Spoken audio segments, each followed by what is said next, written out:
정봉주 전 의원이 드디어 그토록 원하는 바를 이룩했어요. 네. 어제였죠. LA타임즈에 정봉주 전 의원 징역 1년 확정 기사가 났습니다. 드디어. 네. 그토록 원하던 국제 깔때기 등극이 네. 본인의 징역으로. 네. 근데 저러면 제가 미국에 살아봐서 잘 아는데 저거는 LA타임즈 신문사에 전화 옵니다. 이거 오보 아니냐. 미국 사람들은 이러한 내용으로 감옥 간다는 걸 상상을 못해요. 그것도 정치인이. 저희가 그 위대한 정치인 아닙니까? 아니 근데 상상을 못해요. 제가 워싱턴 포스트하고 기자회견을 하는데 이것 때문에 나 곧 감옥 갈지 모른다니까 자기가 지금 기사를 써서 오바마 테러리스트다. 오바마 마약 거래 혐의가 있다. 라고 해도 아무도 신경 쓰지 않는데요. 왜냐하면 이것은 국민들이 다 검증을 하니까. 정봉주 의원의 별명 얘기가 나와요. 예. 정봉주 의원의 별명은 깔때기다. 깔때기를 어떻게 영어로? 영어로 단어. 영어로 깔때기? 아니 영어 단어가 깔때기라는 게 존재하잖아. 있죠. 당연히. 그래서 설명 나와. 왜냐? 무슨 말을 해도 결국 자기 자랑으로 끝나기 때문에. 나는 꼼수다에서 정봉주의 역할이 한 80% 이상 돼. 이게 정봉주가 빠지면 이제 이 나는 꼼수가 위험하다. 컨텐츠와 이 재미를 공동으로 겸비하는. 말도 안 되고요. 우리가 3초 정도는 참아줄게요. 네. 평소하고는 다르게. 말도 안 되고. 참았어. 세 분에게 내가 드리고 싶은 말씀은 제가 없더라도 쫄지 마. 의원님, 그 안에서 뛰지 마. 아니, 뛰어야 돼. 달려라, 정봉주. 자, 마무리하죠. 네. 정봉주가 구속되는 것은 사실 우리가 구속되는 거나 마찬가지예요. 왜냐하면 각하의 BBK 해명이 거짓말이라고 믿는 우리 모두를 대신해서 구속되는 거거든요. 그러니까 정봉주가 구속되는 건 우리가 구속된 거와 똑같아. 우리도 그렇게 생각하고 있거든, 사실은. 그래서 저는 정봉주를 형기가 끝나기 전에 꼭 구해내야 되겠습니다. 네. 거짓말이 이기는 꼴은 더 이상 볼 수가 없다. 네. 반드시 구해내겠고, 그때까지 절대로 쫄지 마! 끝! 저 정봉주가 구속됨으로 인해 이제 BBK 판도라 상자는 활짝 열릴 것입니다. 오늘은 진실이 갇히지만 내일은 거짓이 갇힐 겁니다. 걱정하지 마세요. Don't worry, 비봉주. 서울시장 후보 인터뷰 시리즈 박영선, 민병두 후보에 이어서 오늘의 손님은 가장 핫한 손님 되겠습니다. 정봉주 전 의원이십니다. 신비가 그렇게 기다렸던. 예. 현재 방송인 팟캐스트의 조상 정봉주 전 의원님 나오셨습니다. 어서 오십시오. 예, 안녕하세요. 정봉주입니다. 지금 뭐 최근에 방송을 굉장히 여러 가지 하시다 보니까 오늘 녹음하는 시점으로 이제 다 끝났어요. 예. 오늘부로 끝났나요? 오늘부로. 어제 싹 끝났어요. 방송에 그 상품에 있어가지고 가장 상품성이 있으니까 막 종편도 나가시고 팟캐스트도 하고 지상파 라디오도 하고 그랬는데 진행만 하시다가 다시 그 인터뷰 당하시는 입장이 되시니까 어떠세요?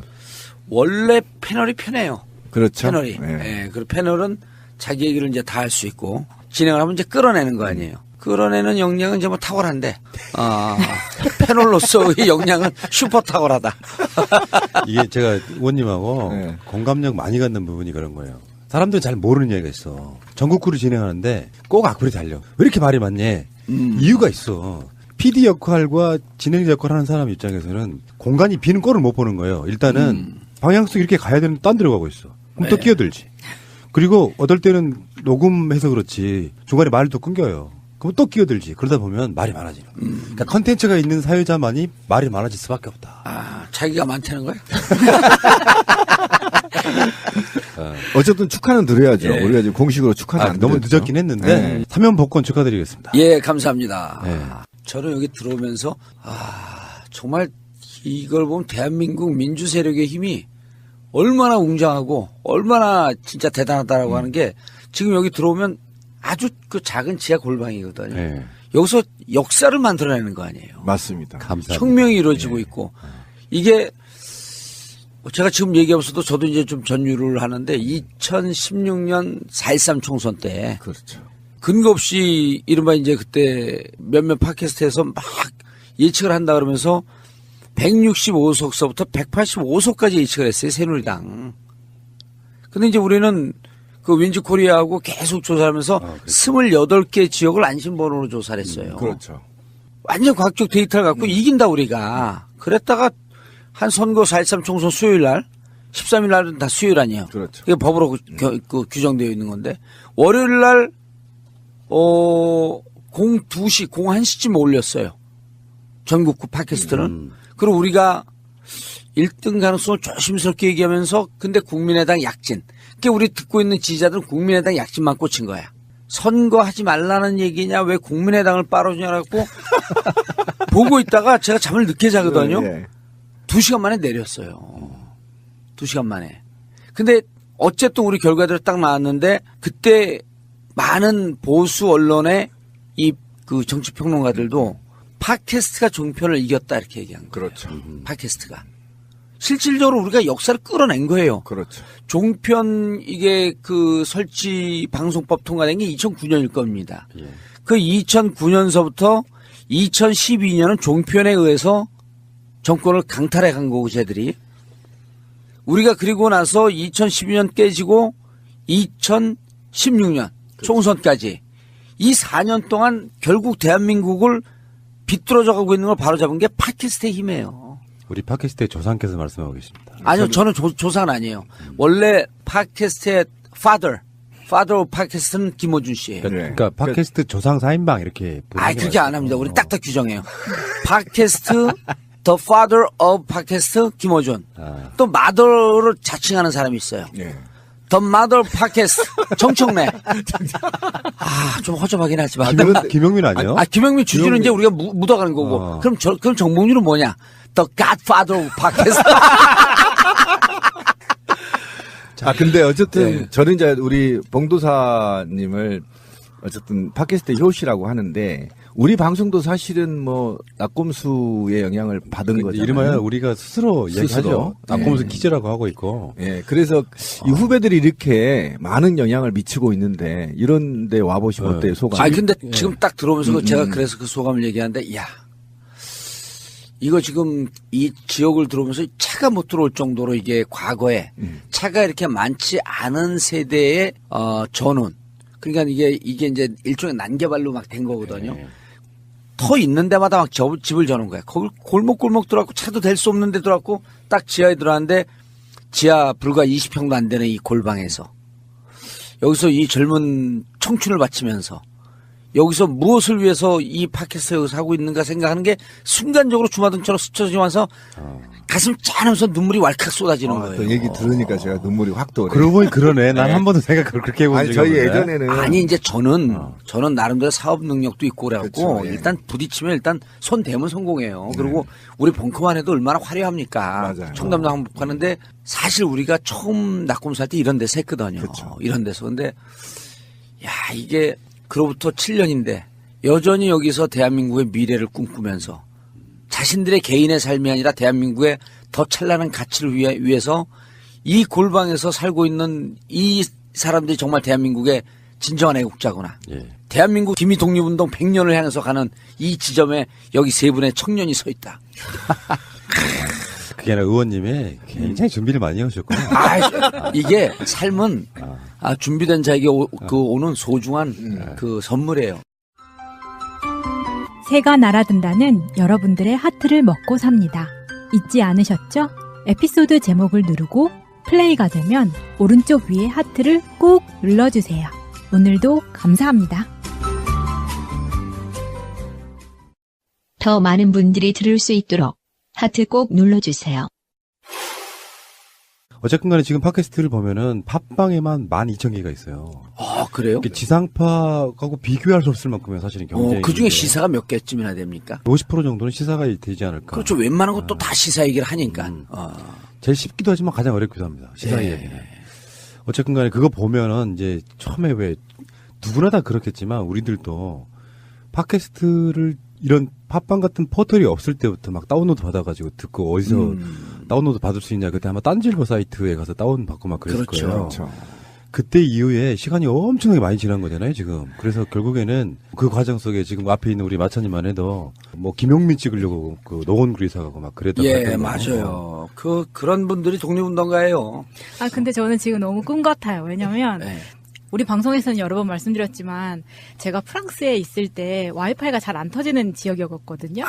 근데 그때 낙곰수 프랑스에서 뭐 하고 있었어요? 아, 프랑스 시집 갔어. 그래요? 프랑스 제가 건국의 주역이에요.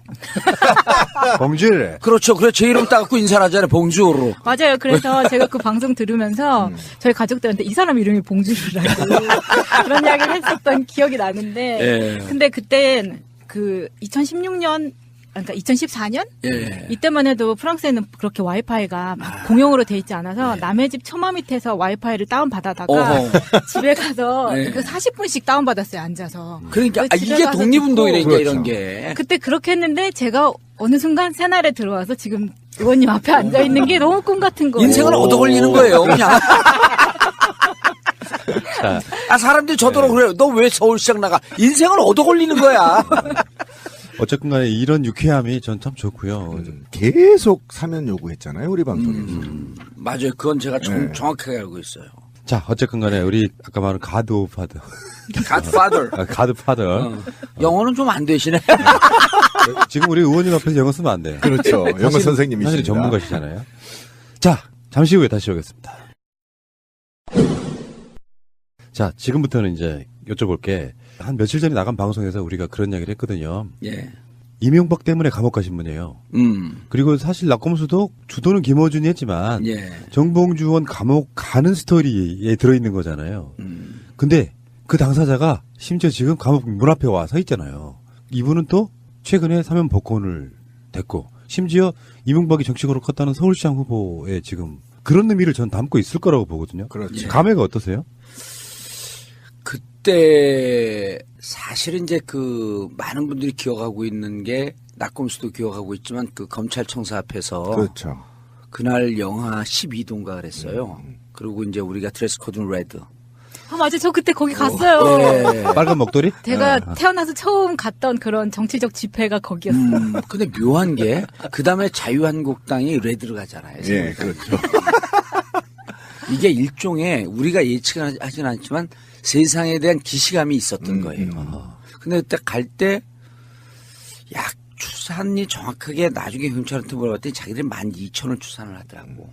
근데 딱 들어갔더니 부장검사급이 아니고 검사장급이 나와서 그 차 대접을 하는 거예요. 들어갔더니. 그러면서 웃으면서 하는 얘기가 노무현 대통령 때보다도 많이 왔습니다. 근데 같이 갔던 이재하 변호사가 귓속말로 그러는 거예요. 얘들 촉인장했다. 너무 많이 사람들이 오니까. 그러니까 이게 그때는 이미 정봉주가 정봉주 개인이 아니라 하나의 역사적 전투를 상징하는 인물이었었어요. 근데 그때 또 이제 우리 그 보좌관이 워딩을 딱 그 멋지게 만들어준 게, 오늘은 진실이 구속되지만 내일은 거짓이 구속된다. 네, 맞아요. 아우, 명언을 남기죠. 예, 그런데, 감옥을 갔다 와서 이제 봉화일령 갔다 와서 나와서 이제 다시 전국구도 하고 이제 어쨌든 세상에 목소리를 내려고 그러는데 가끔 혼자. 근데 제가 잠을 안 자요. 아주 그냥 악랄하게 잠을 안 잡니다. 새벽 2시, 3시에 혼자 술을 많이 먹고 혼자 가만히 앉아 있을 때 눈물이 핑 도는 거예요. 아, 이게 내가 세상을 잘못 살아왔나? 이명박이 저렇게 승승장구하는 걸 보면서 분명히 내가 보기엔 사기꾼이고 도둑놈이고 대한민국에 있어서는 안 될 인물이고 거기서 국가 지도자까지 했던 인물이기 때문에 이것은 반드시 드러나야 되는데 저렇게 승승장구하는 걸 보면서 하늘은 정의와 불의의 갈림막이 없나 보다. 하늘은 열심히 하나 이게 불이든 이명박 열심히 하잖아요. 돈 모으는데 얼마나 열심히 합니까? 불이든 정의든 자신의 일을 열심히 하는 것만 바라보는 거 아닌가 하면서 그럼 나는 태어나서 학생운동을 하면서 지금까지 살아왔던 이 삶이 잘못 산 거 아닌가라고 하는 자괴감이 돌 때 그때 참 슬펐어요. 눈물이 핑 돌면서 그러나 이 삶을 이렇게 살아온 삶을 저는 사람들이 무슨 그 진보 날라리 어쩌고저쩌고 하고 그래도 20살서부터 단 한 번도 이 대열에서 옆으로 비켜난 걸 후퇴한 적 없는 정통 운동 민주화운동권 세력이라고 늘 얘기하고 있고 다만 조금 더 유연해야 되고 조금 더 대중과 가까이 가기 위해서 재밌게 해야 되고 수단은 무척 그 가볍고 새털처럼 가볍되 내용은 진중해야 된다. 이러한 주장을 하면서 살았는데 그럼 저 혼자 있을 땐 무척 무거워지죠. 근데 그럴 때 아, 이게 삶을 잘못 살았지만 그래도 바꿀 수 없는 삶인데 그럴 때 이제 그 심장이 싹 녹아내리죠. 힘들고 살면서 한 번도 힘들다고 생각한 적은 없는데 대척점에 서 있는 MB가 승승장구하고 있고 나는 역사의 뒤안길로 서서히 잊어져 가고 있을 때 이게 내가 과연 제대로 사는 건가? 그럼 나만 부정하는 것이 아니라 자칫 잘못하면 우리 진영 전체를 부정해야 되는. 그렇죠. 이럴 때 아주 심하게 자괴감이 왔었는데 이게 몇 번 왔었어요. 이게 몇 번 오고 동시에 이제 이런 생각이 들었죠. 내가 살아생전에 보통 우리가 이제 75년서부터 79년까지 김기춘이 영화 자백에도 최승호 사장이 만든 자백에도 나오지만 김기춘이 제1교포 간첩단 사건을 조작을 해서 그들을 간첩해서 10년, 20년 썩게 하고 결국 정신병자까지 만든 그 사건이 김기춘이 만든 게 23건입니다. 이게 재심 청구에서 무죄 나온 게 15건. 자백에만 따르면 지금 나머지 건 진행되고 있고 그분들이 이것을 재심 청구에서 무죄를 받아낼 때까지 얼마 걸리냐면 30년, 35년이 걸립니다. 그러면서 이 BBK도 MB를 역사의 죄인으로 단죄하려면 30년이 걸릴 것이다 이렇게 생각을 했던 거예요.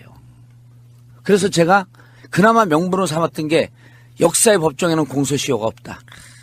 이 얘기를 또 했죠. 네, 맞아요. 당신이 피해가고 그래서 MB가 살아생전에 결국 전 처벌받지 않을 줄 알았어요. 그러니까 그런 거 생각하면 그러니까 슬펐겠네. 너무 슬펐죠. 그 사람이 담죄를 받고 안 받는 게 아니고 결국 자라산 나는 세대 여기서 이렇게 골방에서 개고생하는 여러분들하고 모든 사람들에게 정의는 이긴다라고 하는 걸 우리 살아생전에 보여줘야 되는 거거든요. 그렇죠. 그것에 BBK는 한 상징이었고 근데 이게 검증되지 않고 입증되지 않을 것 같다라고 하는 생각에 너무 슬펐죠. 그래서 지난 촛불 때 전 그 추운 겨울 우리가 가을에서 시작해서 봄에 끝났잖아요. 그렇죠. 가을, 겨울, 봄 3계절을 지났습니다. 이럴 때 저는 미친 사람 같았어요. 제 스스로. 그 추운 겨울이 하나도 춥지 않은 거예요. 한 번도 빠지지 않고 그때 심지어는 막 TBS 끌고 나가고 생방송을 하고 그랬잖아요. 예, 맞아요.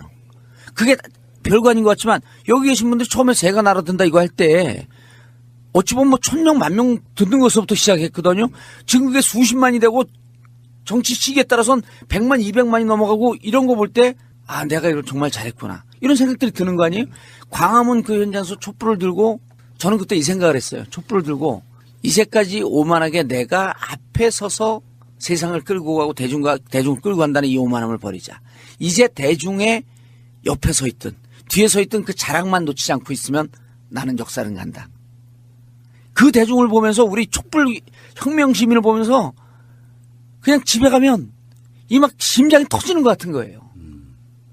서울 꼬민을 보고 있었던 거 아니에요? 그렇죠. 그 한복판에 있었고 신비 또 그 몸도 비실비실하고 나보다 한참 안 했는데 형처럼 보이잖아요. 그 개고생하면서 사진기 들고 뛰고 다니지. 야, 나 진짜 신비 보면서 무엇이 저 인간을 저렇게 힘차게 살게 하는가. 이건 역사에 대한 믿음, 정의에 대한 확신, 민주주의에 대한 끝없는 열정. 이게 살게 하는 거 아니에요? 근데 저는 그 워낙 이제 봉도사의 팬이 그룹에 있었거든요. 팬이었는데. 저 울컥했다 벌써 제 목소리. 네, 제가 지금 울컥하고 있는데. 그러니까 팬이었는데 서운한 게 좀 있어요. 예. 민주당에. BBK 저격수였거든요. BBK 때문에 10년을 고생했거든요. 근데 제가 우리 방송에도 수없이 얘기했지만 민주당에서 너무 내버려뒀어요. 여기에 대해서 민주당의 서운함을 내가 그랬죠. 관계들한테 계속 얘기했었고 왜 내버려두냐. 그럼 누가 공격수를 하느냐. 그 오목한 시기에 앞장서서 싸웠는데 왜 내버려두냐에 대해서 굉장히 저도 분노를 했었고 만나는 사람마다 저 그 얘기를 했거든요. 예. 그런데 우리 제가 존경하는 봉도사님이 그렇게 애로움을 당했다가 하니까 슬픔이 확 오는 거야. 근데 네. 이제 제가 출소해서 음. 바로 당 의원과 중앙위원 연석회의 때 이제 의사당을 찾아가요. 그 오라 그래갖고 그렇죠. 이제 갔는데 박기춘 원내대표 시절일 거예요. 그때 민주당이 막 4분의 5열되고 막 그냥 선거에 지고 당 그 진짜 말 그대로 개판일 때죠. 네. 그리고 민주당을 뭐 이대로 할 거냐, 뽀갤 거냐, 말 거냐 막 이럴 때 제가 아주 간단하게 2분도 채 인사말을 안 합니다. 그때 이렇게 얘기를 해요. 저는 영원한 민주당 당원입니다. 민주당이 지금 어려움을 겪고 있지만 아버지가 아무리 잘못해도 아버지를 바꿀 수는 없습니다. 민주당이 저한테 섭섭하게 한 거 맞거든요. 그러나 저는 개인 한두 명에게 비판을 할지언정 민주당은 어찌 보면 우리 현대사에 살아있는 야당의 역사예요. 맞습니다. 민주화의 역사이기 때문에 민주당이 잘못한 건 결국 누가 잘못한 거냐면 내 자신이 잘못한 거예요. 멋집니다. 네. 민주당을 비판할 게 없어. 민주당을 비판할 거면 누워서 저 자신을 반성하면 되는 겁니다. 저도 그래서, 반성하겠습니다. 예, 그래서 민주당을 세우는 많은 분들 또 정의당도 같은 길을 가고 있잖아요. 이렇게 대한민국 민주화 세력은 비록 순간순간에 잘못할 수는 있지만 거대한 역사적 흐름 속에서는 정말 정의롭게 간다. 그 때로 좀 잘못하더라도 그 잘못하는 건 내가 잘못하는 거다 생각하고 그냥 누워서 침 뱉고 마는 거지. 의원님이 예. 지금 너무 업되셔가지고 하나씩 푸세요. 조금만 기다리세요. 예. 사실은 이 방송의 시작이 뭐 여러 가지 이유가 있겠습니다만 낙곰수 기다리다 지친 거예요. 왜 안 나오냐. 그렇게 해서 시작된 거거든요. 맞아요. 난 그 새가 날아든다 저 트위터 네. 저 로고를 딱 보고 저게 트위터 로고 아니에요? 그렇죠. 저걸 보고 무릎을 탁 쳤어요. 이제 시대 정신이 낙검수를 뛰어넘고 있다. 왜냐하면 SNS에 기반한 새로운 소통 매체를 또 만든 거거든요. 그렇죠. 낙검수는 어찌 보면은 그 아이튠스 이제 이걸 아이폰이라고 하는 근거에서 출발했는데 그걸 또 뛰어넘은 게 SNS 기반으로. 그래서 저는 많은 팟캐스트 중에 이제 이동용 작가도 잘했잖아요. 근데 저 트위터 저 로고를 보고 무릎을 딱 쳤어요. 아, 또 새로운 시대에 새로운 흐름을 가고 있구나. 준비 많이 해오셨네. 예, 근데 그리고 또 이제 저도 전국구를 하고 있기 때문에 예. 그래도 그 새 날이 좀 잘 안 되길 바랬어요. 전국구가 더 잘 되고. 여기 이제 그 당시만 해도 지금이야 이제 의원님이 지상파 막 하고 그러면서 사실 전국구 좀 많이 신경 안 쓰는데 예. 전국구 올라온 날이 제일 긴장되는 부분이 있죠. 이 경쟁업체이기 때문에. 근데 이제 어쨌든 간에 그러면서 결국에는 낙검수 시즌2를 못 본 거예요. 예. 사실 그런 이야기도 있었잖아요. 김호준과의 뭐 불화설 이런 거. 그래서 제가 어제 그저께 SNS에 사진 올렸어요. 저도 봤어요. 예. 이제 친한 척 하는 거라고. 이제 친한 척 하는 거가 아니고, 이제 어찌 보면은 그 넷이 견해가 다 달랐어요. 그 낙검수 시즌2를 하자라고 하는 이 대중의 요구는 많은데, 새로운 시대는 좀 새로운 시대 정신에 가야 되는 거 아닌가라고 하는 것에 암묵적 동의가 좀 있었어요. 박근혜 탄핵되고 나서는 사실 그런 요구가 없어졌지만 없어졌죠. 예. 그 전에 어둠이 깊어지면 바로 새벽이 가까워지는 것처럼 진짜 낙검수의 역할이 필요한 시절이 또 있었잖아요. 그렇죠. 박근혜 때. 예. 그때 뭉치기를 바랬는데 결국에는 박근혜 정권 집권하자마자 안 되겠다, 못 기다리겠다. 그래서 여러 방송 중에 하나가 만들어진 게 우리고요. 사실상 뭐 이렇게 말씀드리면 건방지다 하실지 모르겠는데 국민TV가 한참 이제 날릴 때 그쪽에 계시는 뭐 이사장 이런 분들이 이런 표현을 했었어요. 굉장히 영광스럽게도. 형태나 네임밸류나 이런 건 다르지만 새가 날아든다가 제2의 낙곰수 역할을 하고 있네. 이런 이야기 들었을 때가 가장 영광스러웠던 때가 있었던 거고요. 자, 최근까지 방송을 여러 개 하신 거잖아요. 그랬죠. 사실 정치인 정봉주보다는 방송인 정봉주. 총 몇 개 정도 하신 거예요? 동시에 하고 그랬던 게 이제 그 데일리로 2개를 했고. SBS, TBS. SBS하고 TBS. 데일리로 2개 했고, 데일리 2개 하는 건 방송인들도 없어요. 원래 데일리는 딱 하나 하더라고. 근데 이제 저는. 워낙 준비가 돼서. 준비된 게 아니고 저는 이제 체력적이고 막 그 밀어붙이는 거에는 자신이 있으니까. 그리고 이제 채널A의 외부자들. 그리고 그 전국구 또 했고, 전국구도 이제 뭐 어쨌든. 데일리가 2개인 게 문제예요, 결국에. 예. 아니, 제가 우리 팀들한테 그런 얘기 한 적 있어요. 야, 정봉주는 저렇게 많이 하면은 많이 팔릴 텐데. 그러니까 이게 정신없이 지나가잖아요, 이슈는. 그거에 대한 물론 이제 흐름에 타 있으니까 이해력은 훨씬 높은 진행자이긴 하지만 희소 가치가 사라지면 전설의 정봉주가 상당히 좀 일반화된다. 있어요. 재측근으로 계셨다 그러면 말렸을 것 같은 그런 상황이기도 했거든요. 그러진 않아요. 저는 그 다다익선 쪽을 택했어요. 많이 해야 된다. 그러니까 왜냐면 그래서 이제 제가 또 그 언론계에 있는 후배들한테 했더니 고재열 기자가 그런 얘기를 해요. 각기 다른 은하계다. 그러니까 TBS 품격시대를 보는 분들과 그다음에 SBS 정봉주 정치쇼를 보는 분들, 외부자들을 보는 분들, 이분들은 서로 오버래핑, 겹쳐지는 교집합이 잘 없는 각기 다른 은하계에 살고 있기 때문에. 우린 다 보고 있는데. 예, 여긴 다 보고 있죠. 이제 그건 우리 동지들이고 그 채 10,000명도 안 되는 거예요. 정치쇼 듣는 사람들은 품격시대가 있는지 영원히 모르는 사람들도 있어요. 맞아요. 그럴 수 있겠네요. 그리고 또 고재열 기자가 SNS 이 소통의 달인하냐 거기가. 완전 분석가인데 고재열 기자가 그러다. 가급적 많이 해라. 많이 할수록 좋다. 맞아요. 수용자가 다르니까. 예. 필드가 틀리면 거기는 갤럭시 은하계가 다르다는 표현을 쓰더라고. 좀 약간 여담인데 예. 최민희 의원님이 이제 이쪽 팟캐스트계로 나오게 된 게 국민TV의 민정당이란 프로였어요. 프로그램 제목도 제가 네이밍을 했는데 그 당시까지만 해도 정봉주 의원하고 최민희 의원이 서로 소통을 안 할 때예요. 잘 안 하고 있을 때. 그러면서 계속 그 프로그램에서 정봉주를 모시자. 그리고 정봉주가 말지 기자할 때 최민희를 따라다녔다. 뭐 이런 식으로 이제 자꾸 말을 걸었거든요. 어느 날 보니까 최민희 의원님도 일주일에 한 번씩 이 방송 나오시니까. 예. 근데 정봉주 프로에 나가 있는 거예요. 오. 그래서 이제 둘이 이제 무슨 생각을 했냐면 85년도에 만났어요, 우리가. 오래됐네요. 최민희 의원, 33년이 됐지, 34년이 됐는데, 그때 최민희 의원이 말지 1호 기자. 그렇죠. 최민희 의원의 남편이 2호 기자, 제가 3호 기자인데, 요 텀이 불과 한 달도 안 됐을 때예요. 그때 이제 말지 송일보 선생님 뭐 등등 했고, 조선일보, 동아일보 해직 기자들이 만들어서 민주언론운동협의회. 네. 그리고 이제 말지라고 하는 걸 만들면서 이제 우리가 기자로 들어갔는데, 그때 남편보다도 저하고 훨씬 더 친했죠. 왜냐면 남편은 서울대 정치학과인가 어디를 나왔는데 약간 말수가 적고 생각이 많은 스타일이고 우린 말수도 많고 생각도 많이 하는 스타일이고 그러니까 최민희 의원하고 오히려 케미가 제가 더 잘 맞았어요. 맞아요. 근데 일정 정도 각기 다른 필드에서 하다가 20년 정도 지나다 보니까 안 맞는 게 서로 연락만 하고 무슨 생각이 드냐면 아마 최민희 의원도 비슷한 생각을 했을 거예요.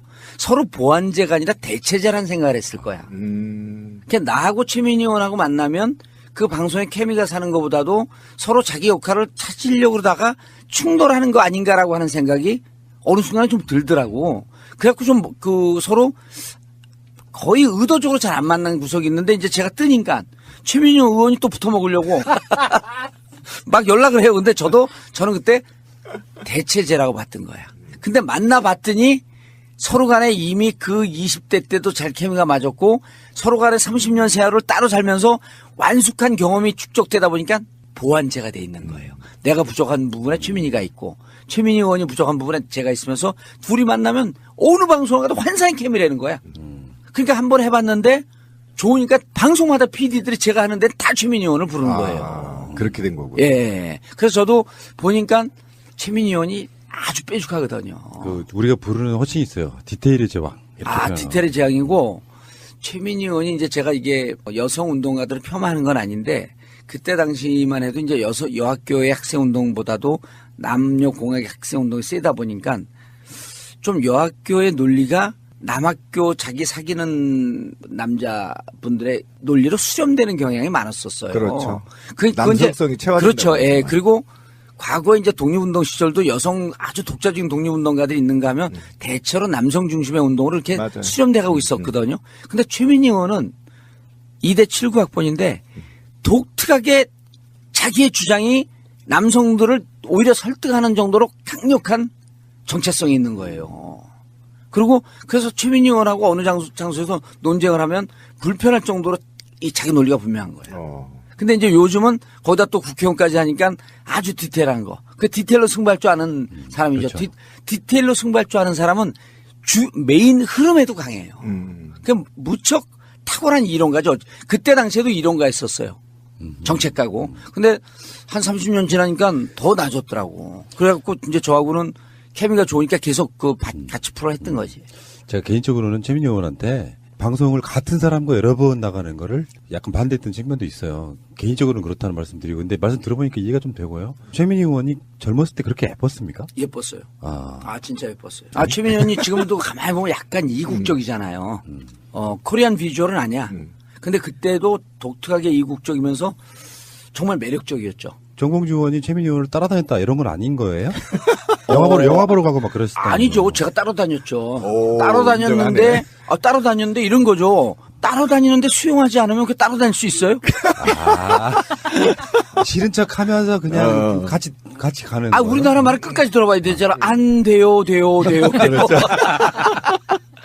무척 친하게 지냈어요. 그래갖고 아침에 취재하러 간다 그러면서 둘이 이제 최민희 의원이 그 얘기 많이 하잖아. 취재하러 갔는데 펑크하는 거야. 그래서 어디냐고 옛날에 아세아 극장 있어요. 아세아. 옛날에. 이거 듣는 50대 분들은 알 거예요. 그 청계천 4가인가 5가에 아세아 극장이라고 있거든. 거기에 뽕 보러 갔어요. 뽕. 다 나온다. 다 나와. 뽕쓰리 종윤이였나요? 네, 맞죠. 그러니까 이게 시간이 흘렀다는 게 국민TV에서 민정당 방송할 때는요. 최민희 의원이 정봉주 의원하고 연락을 안 할 때예요. 안 할 때예요. 맞아요. 안 할 때. 오라고 몇 번 그랬는데 제가 전화 안 받았어요. 근데 연락을 막 하고 그러면서 그 민정당에 꼭 정봉주 의원을 모셔야겠다 하면서 그게 흐지부지 된 거예요. 그 프로가 없어지면서. 근데 어느 날 갑자기 보니까 두 사람이 여기저기 방송을 같이 하고 있는 거 보니까. 그렇죠. TBS 같이 했죠. 정치쇼 같이 했죠. 뭐 다 했지 같이. 그러니까 세월이라는 게 흐르면 또 이제 옛날에 만났던 사람들이 다시 만나고 정봉주원과도 저도 개인적으로 밤에 그런 생각해봤어요. 일반 정치인 누구를 서울시장 나간다고 모시는 건 아무것도 아니에요. 사실 알고 보면. 근데 숙명적으로 만나야 되는 사람들이 있어요. 그렇죠. 여기에 김용민도 나오고 주진우도 나온 적이 있는데 정봉주 의원이 우리가 지금 5년 재고 있는데 5년을 돌아 이 자리에 앉게 되는 그 사람들 간에 만나야 될 사람 만나는 그런 느낌을 그렇죠. 받는다는 거예요. 그러면서 또 그 사이에 최민희가 있고 막 여러 가지 신비가 있고 막 이렇잖아요. 관계들이랑 그렇더라. 자, 근데 방송이라는 것은 일종의 진짜 자기 직업일 수도 있고 어쩌면 어떤 거쳐가는 과정일 수도 있는데 최근 몇 년간은 방송인으로서 팟캐스트도 방송이지만 그렇죠. 지상포도 하셨는데 얼마 전에 나갔던 방송에서 저희들이 그렇게 이야기를 드렸어요. 최소한 저의 예를 들면서. 그러니까 시사를 계속 다루다 보면 정치, 정책, 복지 안 다루는 게 없이 다루잖아요. 그렇죠. 뭐 탄핵도 다뤄야 되고. 그래서 우리들 입장에서 보면 특히 제 입장에서는 정봉주 의원이 몇 년간 방송으로 시야가 굉장히 넓어졌을 거야. 이렇게 이야기를 드렸거든요. 본인 생각은 어떠세요? 100% 동의하죠. 저는 제가 이제 초선 의원으로서 아주 드물게 전략기획위원장을 했거든요. 그렇죠. 그러니까 당에서 최재성 의원 저 이렇게 하고 몇몇 전략통들이 있어요. 삶을 무척 그 나름대로 이제 계획적으로 분석을 하면서 이제 살고 그러는데 방송은 제가 선택한 정치였죠. 방송은 낙검수 때는 어찌할 바 없이 이제 우리가 선택했던 이명박 시절을 선택했던 거고 그 이후에 방송에서 블루칩이라고 하는 평가를 받으면서 무조건 방송을 통해서 대중과 소통해야 한다. 대중에게 나의 얘기를 해야 한다. 그리고 대중에게 잊혀져서는 안 된다.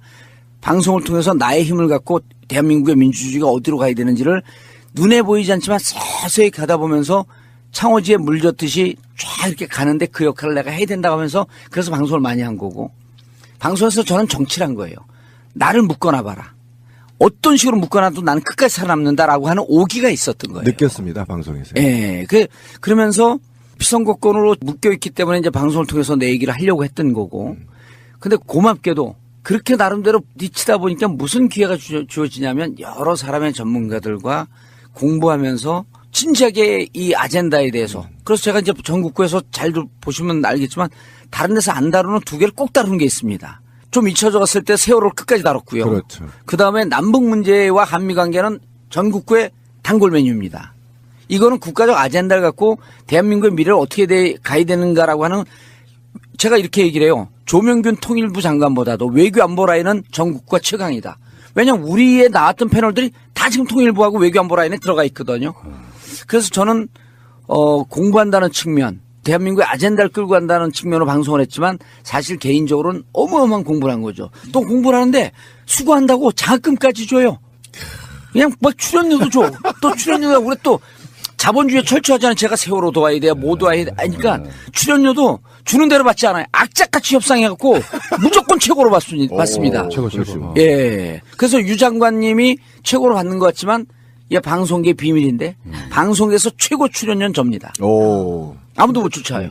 북한 전문 전국구라 그래서 마지막 에피가 지금 이거거든요. 예. 김여정의 의미는.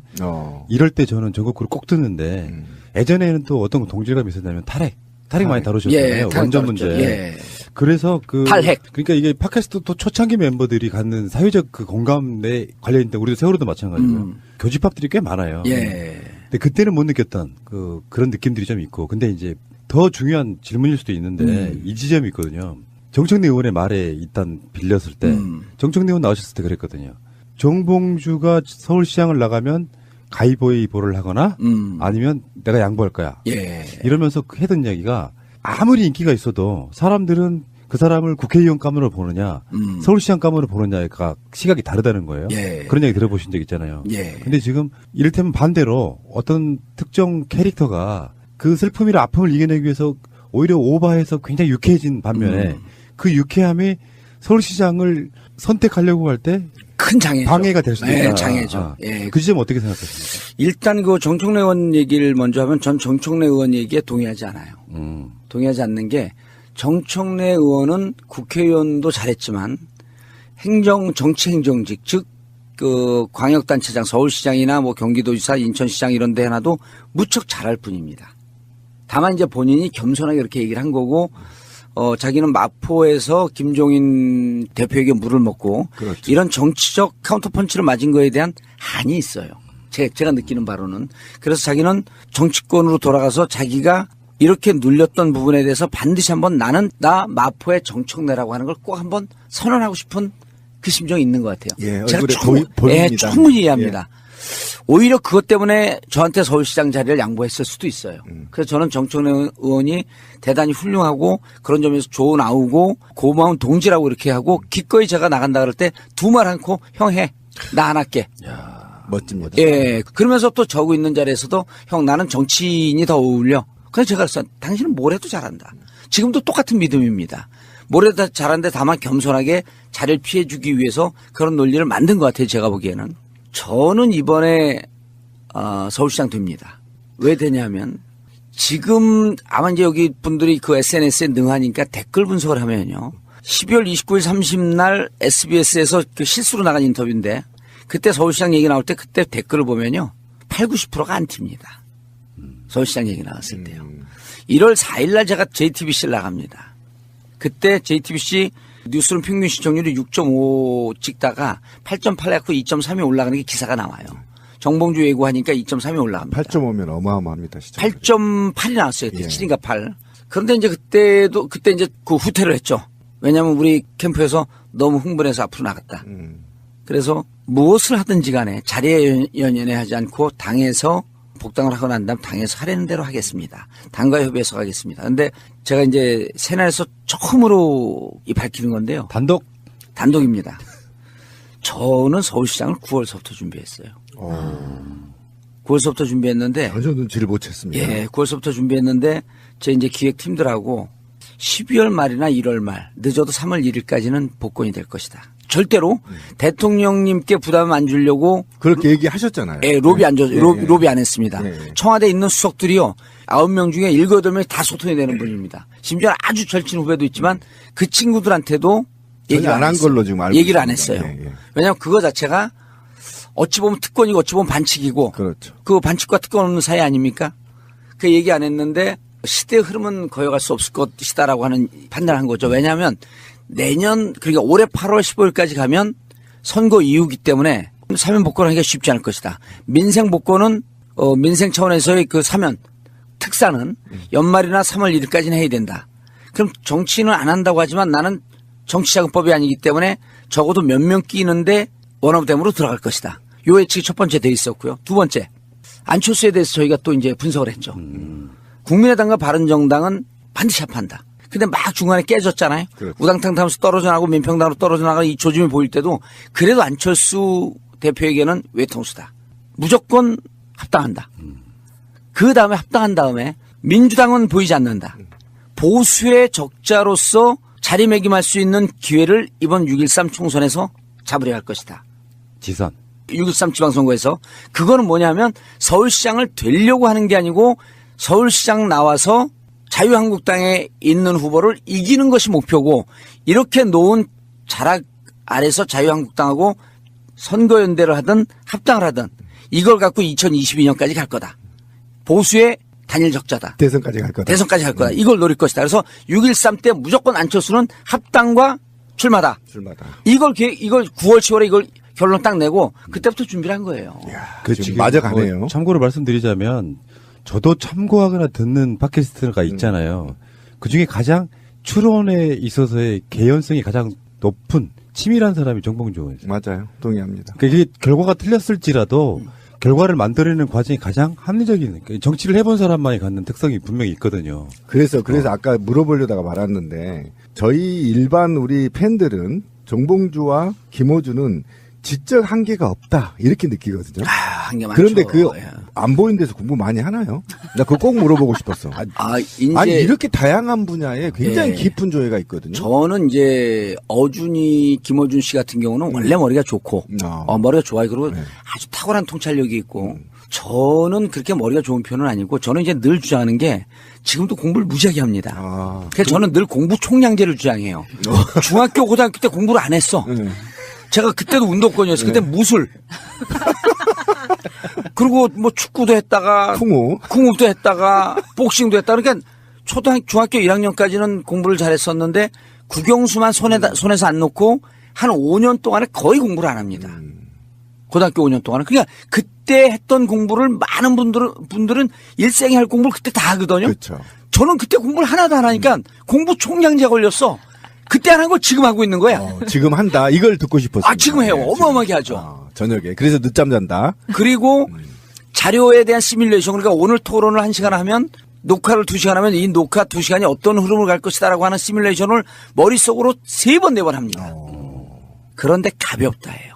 자, 가볍다. 바로 그거예요. 예, 가볍다인데 이제 제가 이렇게 얘기를 할게요. 낙검수 할 때 이미 가벼운 정치는 딱 그렇게 제 포지셔닝은 됐던 포지션이 겁니다. 그렇게 됐죠. 설정이 그렇게 된 거죠. 그리고 기본적으로 에너지가 많으니까 에너지가 많고 열정이, 제가 그러잖아요. 서울시장 후보들 중에서 에너지와 열정의 무게로 따지면 당연히 1등이다. 나머지 5명을 단 거보다도 제가 더 무거워요. 그렇죠. 에너지와 열정의 무게는. 그럼 그거로 따지면 그냥 서울시장 당선이야. 무투표 당선. 끝!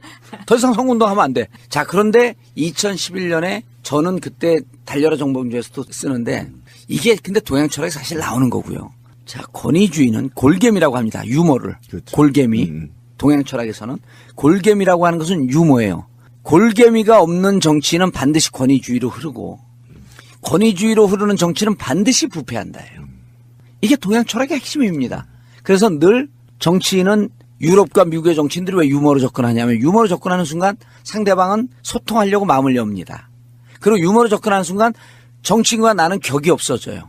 평등해집니다. 소통이 시작이거든요. 근데 대한민국, 일본, 중국의 정치는 유교 뿌리가 있기 때문에 근엄해야 돼요. 근엄한 거요. 풀어서 쓰면 근엄한 정치인은 자기 정치 인생에 담을 쌓는 겁니다. 들어오지 마라. 제가 2004년도에 국회의원 되자마자 최초로 핸드폰에 전화번호 공개했잖아요. 맞아요. 그랬죠. 그게 우리나라 최초입니다. 그때는 299명 중 저밖에 없는데 지금은 한 반 이상이 핸드폰에 명함이 있어요. 정치인들이. 이거 제가 효시죠? 자, 내가 가볍기 때문에. 저는 사진 찍을 때 컨셉이 있습니다. 여자분들한테는 팔짱을 끼라고 하고 남자분들한테는 그 남자의 손을 잡아서 제 어깨에 올립니다. 정치인 정봉주는 당신 어깨에 팔 안에 있을 정도로 가볍고 미약한 존재이니 두려워하지 마십시오. 이 가벼움이라고 하는 것은 제가 갖고 있었던 철학이 있었던 거예요. 그리고 저는 그때 뭐라고 얘기했냐면 나는 정치 광대다. 폴리테이너다. 여러분들이 정치에 관심을 가질 수 있다면 새털같이 가볍게 한없이 가볍게 더 가볍게 접근하지만 그 안에 고민과 그 안에 세상을 바라보는 눈은 너무나 크고 너무나 진중하다. 이 내 본질까지도 가벼워지진 않는다. 이런 얘기를 계속 하는 거예요. 그래서 서울시장을 바라보는 데서 정봉주 가벼워. 이게 조사면요. 이게 장애 요인이에요. 근데 저는 그 장애 요인이 있다고 할지라도 지금 서울시장에 접근하면서 절대로 기성의 정치인처럼 권위주의로 흐르려고 하지 않고 무겁게 가려고 하지 않고 이렇게 가볍지만 따져보면 가벼운 게 아니라 경쾌했었다. 흥겨웠었다. 즐겁고 우리에게 정치에 들어가는 채널을 열었다. 이런 평가를 받고 싶은 거죠. 근데 저는 이거를 진작에 알았어요. 그냥 공무원 출신이기 때문에. 그러니까 이게 바로 관료주의를 타파하고 근엄주의. 우리가 네, 말하는. 맞습니다. 비밀주의. 네. 이게 없어져야 우리가 말하는 시장이 하이지 공무원들 툭툭 치면서 장난치면 너 하고 있니? 이렇게 하는. 그거 밑에요. 치지 마세요. 굉장히 친밀감을 주면서 이게 바로 투명 경영, 그죠? 부패에서 벗어날 수 있는 이게 소통을 수시로 하겠다는 그리고 제가 좋습니다. 제 표정을 자세히 보시면요, 제가 늘 웃고 있기 때문에 재밌고 흥겨운데 웃지 않고 딱 표정을 멈춰 있을 때는요, 사납고 약간 접근하기 무서운 그런 인상이 있어요. 이게 대학 때 몇 번 지적을 받고 계속 끊임없이 웃는 인상으로 이번에 김아랑 씨도 이제 그런 얘기를 했는데 계속 웃으려고 주위에 있는 분들에게 그렇게 무섭고 딱딱한 이미지 주지 않으려고 한 3, 40년을 계속 노력한 겁니다. 네. 그래 눈은 이글이글거려요. 정봉주 의원 말고 정청래 의원을 처음 섭외할 때 컨셉이 그거였어요. 어디 가나 재밌고 유머 있는 정치인의 캐릭터만 가져가려고 하더라고요. 그래서 웃음기 완전히 빼고 진지하게 한번 이야기 해봅시다. 이거였었거든요. 그러니까 누구한테나 정치인한테는 겉으로 보여지는 모습이 경쾌하고 유쾌한 거지. 속에 고민과 진지함이 왜 없냐고. 그런데 아까 촛불 얘기도 꺼냈는데 그 힘들고 추울 때 항상 봉도사는 주변 사람한테 웃으며 위로를 해요. 항상 에너지가 넘쳤죠. 근데 이거를 세월호 투쟁에서 가장 언론인 중에 또는 정치인 중에 중요한 시점에 빠지지 않는 단 한 번도 빠진 적이 없어요. 제가 그 현장을 봤잖아요. 예. 그거 정말 그게 진실하게 접근하는 거거든요. 신비님을 선대 본부장으로 쓰시면 좋은 건데 완벽해. 아니 제가 아니, 제가 그게 이게 되게 중요한 알았어요, 얘기예요. 근데 세월호 유가족들이 정말 필요할 때 찾을 때 그 자리에 있어준 언론인 정치인은 봉도사밖에 없었어요. 내가 그걸 눈으로 봤잖아요. 아, 여러분들 계신데 이제 아니 원 그 오브 중에 댐. 원 오브 댐인데 어쨌든 그런데 굉장히 와서도 우리는 어떻게 해야 될지를 모르는데 유가족들을 대할 때 두렵잖아요. 힘들고 서로 그렇잖아요. 그런데 봉도사는 자기만의 그 캐릭터로 접근하고 그들의 신뢰를 지금까지 얻고 있었을 때 예. 그거를 본 사람만이 봉도사의 진정성을 알 수 있는 거예요. 절대 가벼운 사람이 제 입에서 4년 동안 생활하면서 봉도사 가볍다는 얘기 단 한 번도 한 적이 없습니다. 아, 저는 굉장히 그 무서운 분이세요. 감옥 갈 때 또 어떻게 보면. 이제 이런 얘기를 했어요. 막 다 이제 들어가기 전에 울 때 다 울었잖아요. 그래서 그렇죠. 제가 그때 뭐라 하냐면 울지 마십시오. 우리가 울면 그들이 행복해 합니다. 아, 맞아. 기억나요. 기억나시죠? 울지 마십시오. 웃으면서 싸워야 합니다. 우리가 울면 저쪽에서 음흉하게 미소 짓고 있을 그들이 행복해 합니다. 우리는 울지 않았습니다. 그래서 오늘 우리는 이겼습니다. 우는 사람은 한나라당, 우는 사람 한나라당. 우리가 울면 저들이 웃습니다. 우리가 웃어야 저들이 웁니다. 오늘 우리는 이길 수 있다는 가능성을 확인했습니다, 여러분.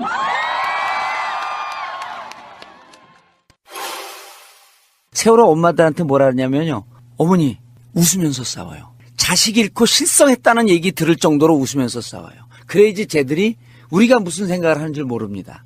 우리를 이 고통에 몰아놓고 자식을 잃게 만들고 이렇게 끝까지 진실을 밝히지 않는 쟤들에게 그리고 화장하고 나오세요 그랬어요 제가. 예쁘게 화장하게 하고 나오시고 늘 웃으면서 뭐가 저렇게 재밌지? 뭐가 저렇게 행복하지? 그럴 때 얘기하세요. 나 자식 잃어서 실성했다. 그러면서 웃으면서 싸워야지 쟤들이 우리에 대한 견적을 내지 못합니다. 그래야지 이기는 싸움이 됩니다. 그러니까 우리가 이 민주화 운동을 하는 게 아니 여기 계신 분들 건강한 육체와 건강한 정신을 갖고 있고 이 돈으로 돈으로 살 수 없는 마이클 샌델이 그 얘기했잖아. 돈으로 살 수 없는 것들 가치거든요. 그 민주주의라고 하는 가치를 위해서 싸워나가는데 왜 우리가 인상을 써야죠? 왜 진지해야죠? 얼마나 행복해요. 오늘 하루도 스케이트를 신고 운동을 할 수 있는 기회를 준 이 세상에 감사한다. 김아랑 그 20대 초반의 여성이 얘기를 하잖아요. 민주주의라고 하는 소중한 가치를 위해서 싸워나가면서 가는데 얼마나 행복해요. 그럼 웃으면서 미친놈처럼 웃으면서 싸워야지.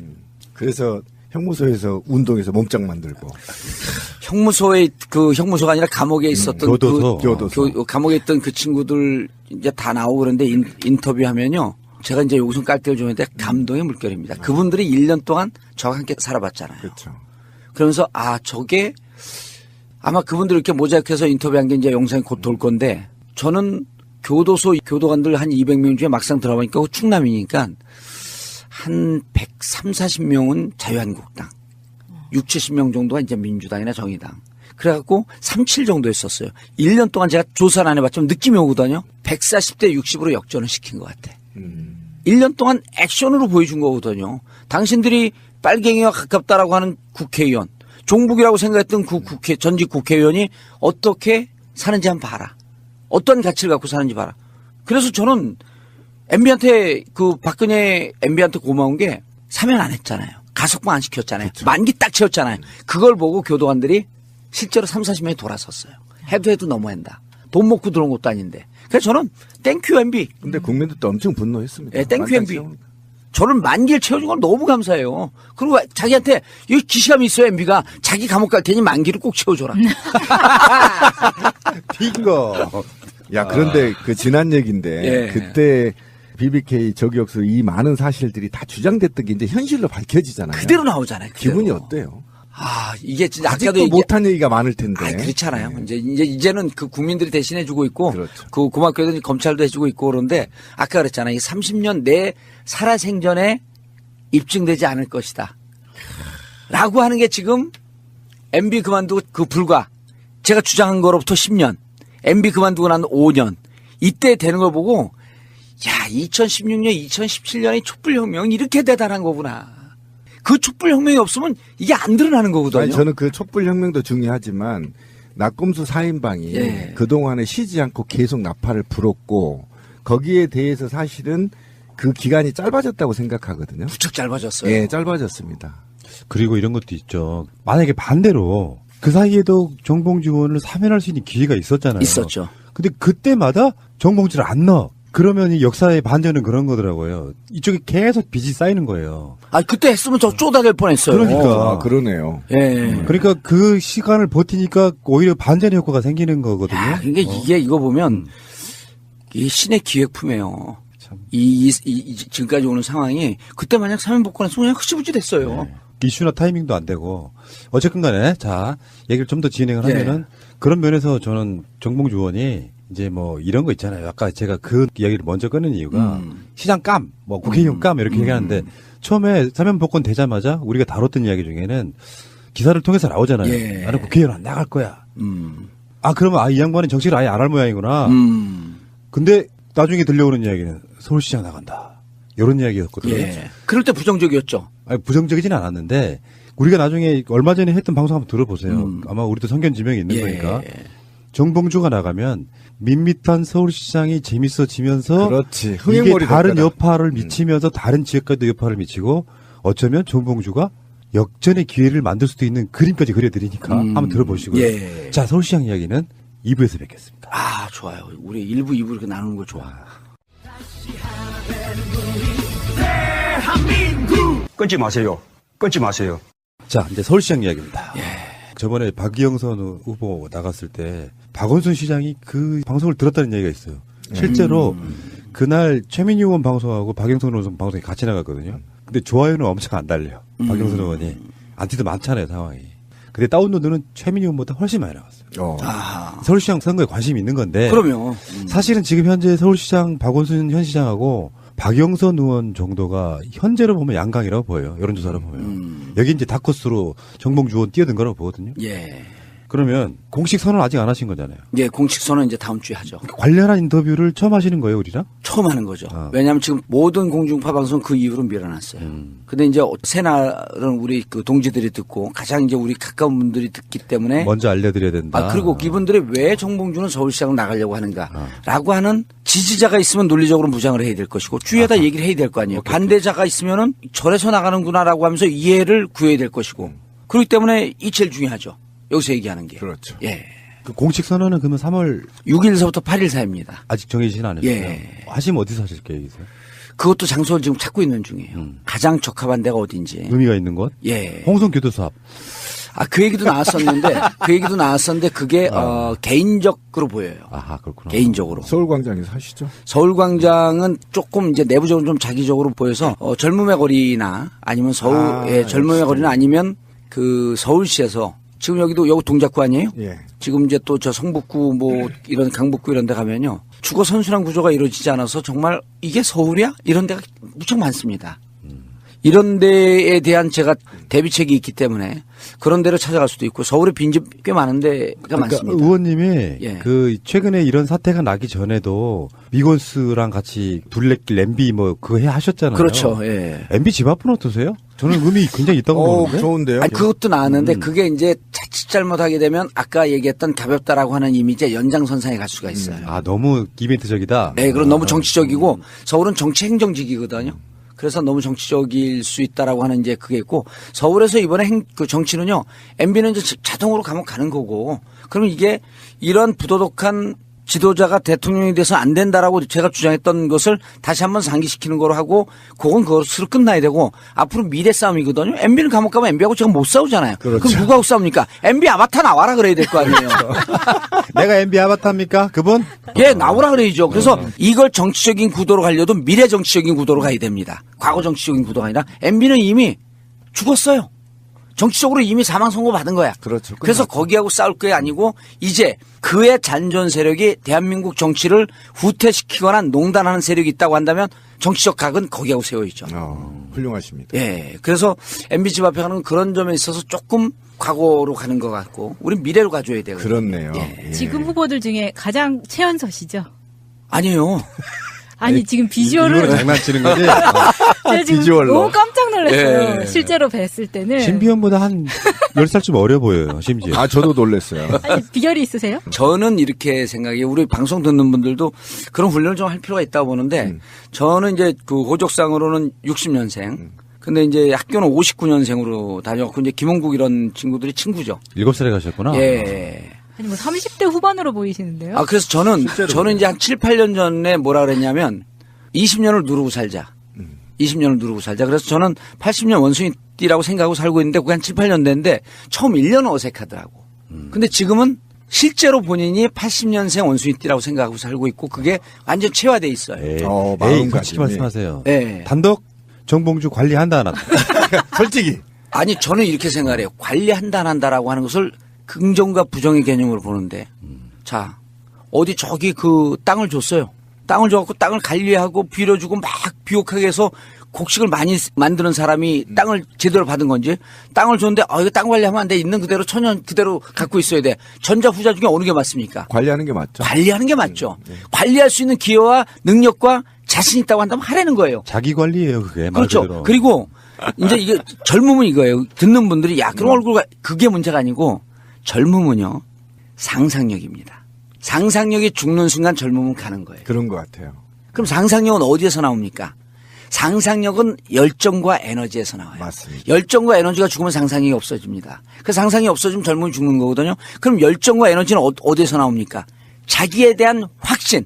이 확신 또 어디서 나냐면 철저한 자기 관리, 운동하고 자기가 스스로 공부하고 세운 원칙을 지키려고 노력하고 질서 지키려고 노력하고 민주적 가치를 어렸을 때 갖고 있었다고 한다면 죽는 순간까지 가지려고 노력하고 이렇게 철저하게 자기 관리를 하는 것이 그럼 뭐가 생기냐면요.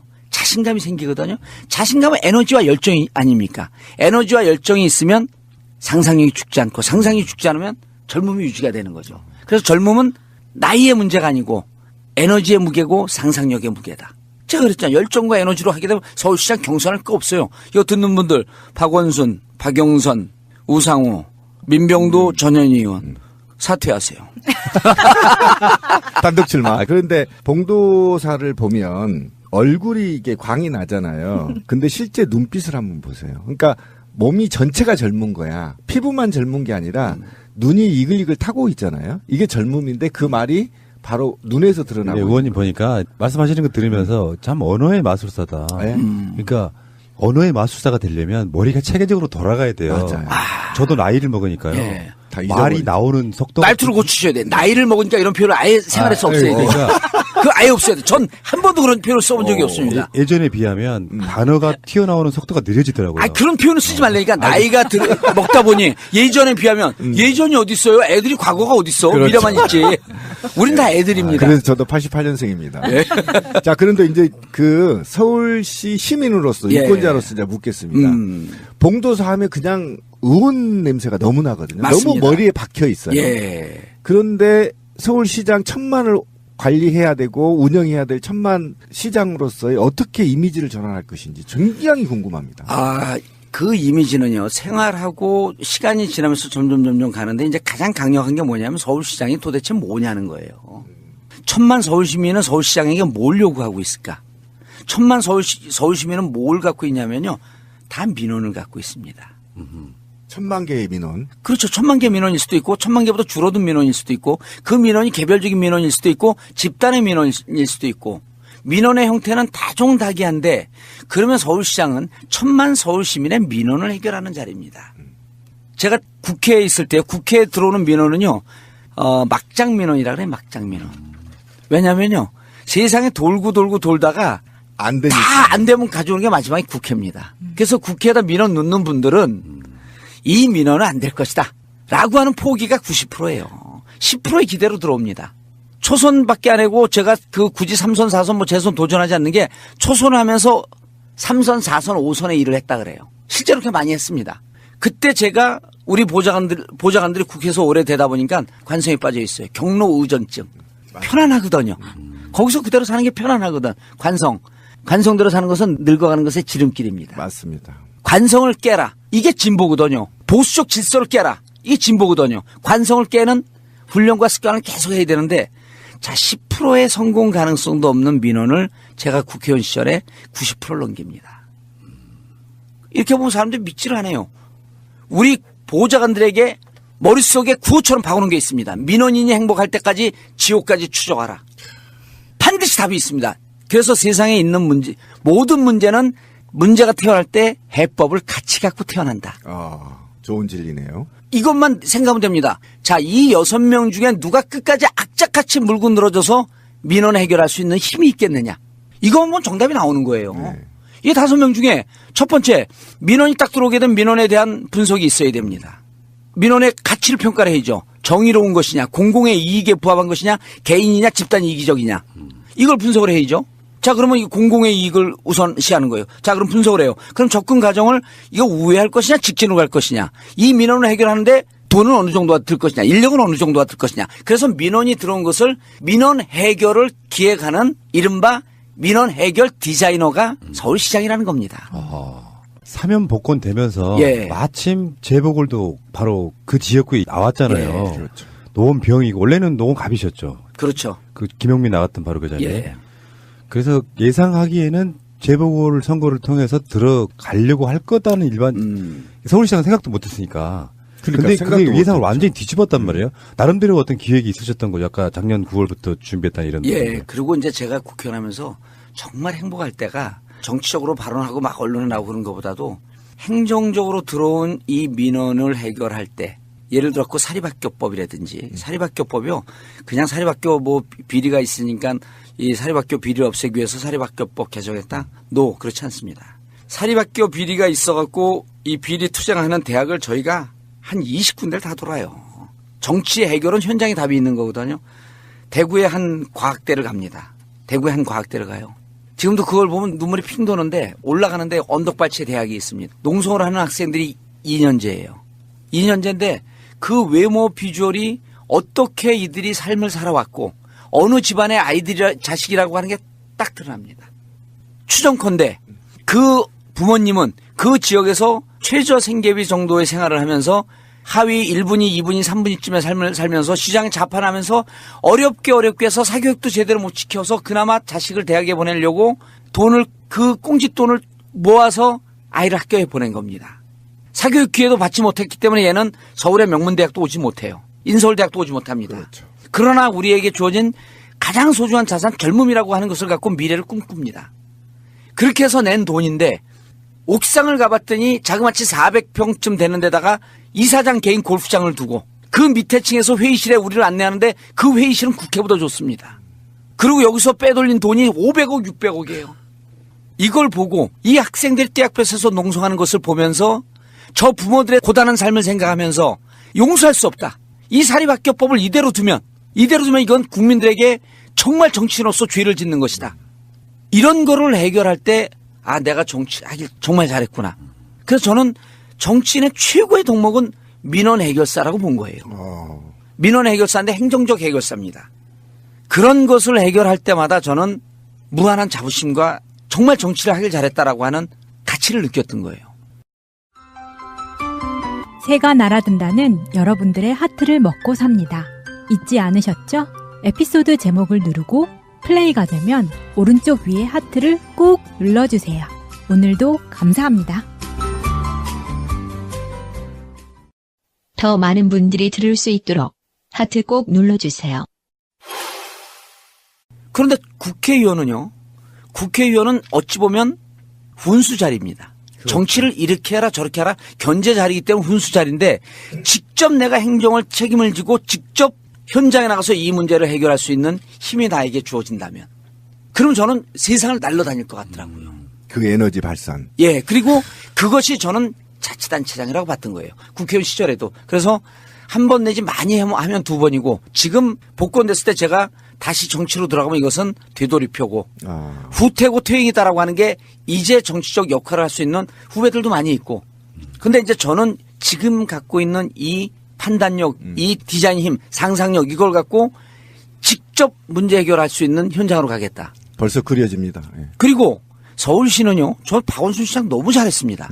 근데 난제가 많은 곳입니다. 어려운 문제가 많아요. 서울시는. 난제를 기존의 시장들이 피해가는 신공들을 보여줬어요. 아니면 뒤로 미루거나. 예, 미루거나 아니면 위원회 해갖고 연구하거나. 예. 그럼 난제는요. 결국은 정면 돌파할 수 있는 힘입니다.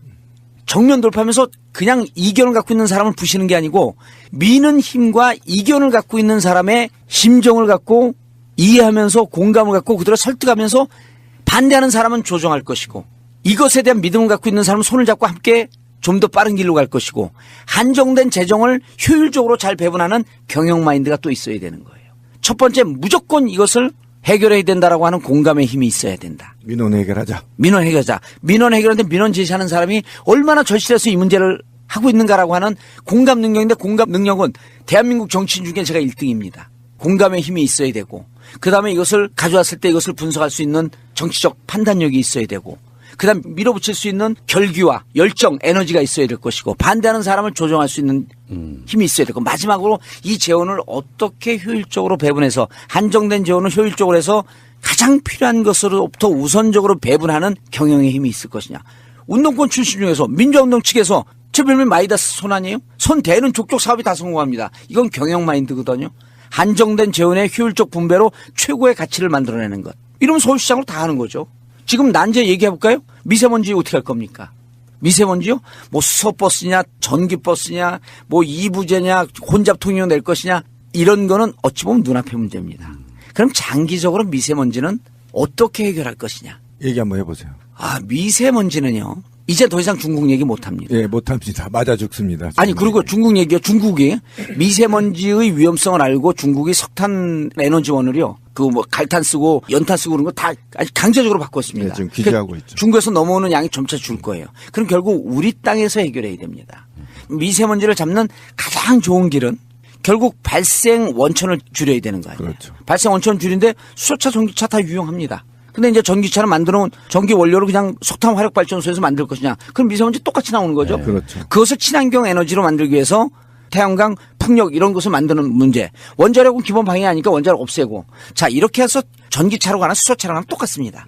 이 방향은 유럽이 전기차로 가고 일본도 전기차로 가니 그럼 전기차로 갈 것이냐 아니면 현대가 투자하고 있는 수소차로 갈 것이냐. 이 판단만 하면 됩니다. 자, 그러면 이렇게 해갖고 원천을 줄이죠. 그 다음에 이제 나오는 게 있습니다. 나오는 거에 전체 주 원인이 저소득계층의 보일러예요. 예. 그럼 이 보일러 일단 교체해 줘야 됩니다. 연탄 말씀하시는 거죠. 아니요, 기름 보일러도 많이 나와요. 아. 노후화된 건 거기서 이제 매연 축 불연소. 그렇죠. 불연소 돼갖고 나오는 거죠. 오래되니까. 그럼 이거 바꿔줘야 돼요.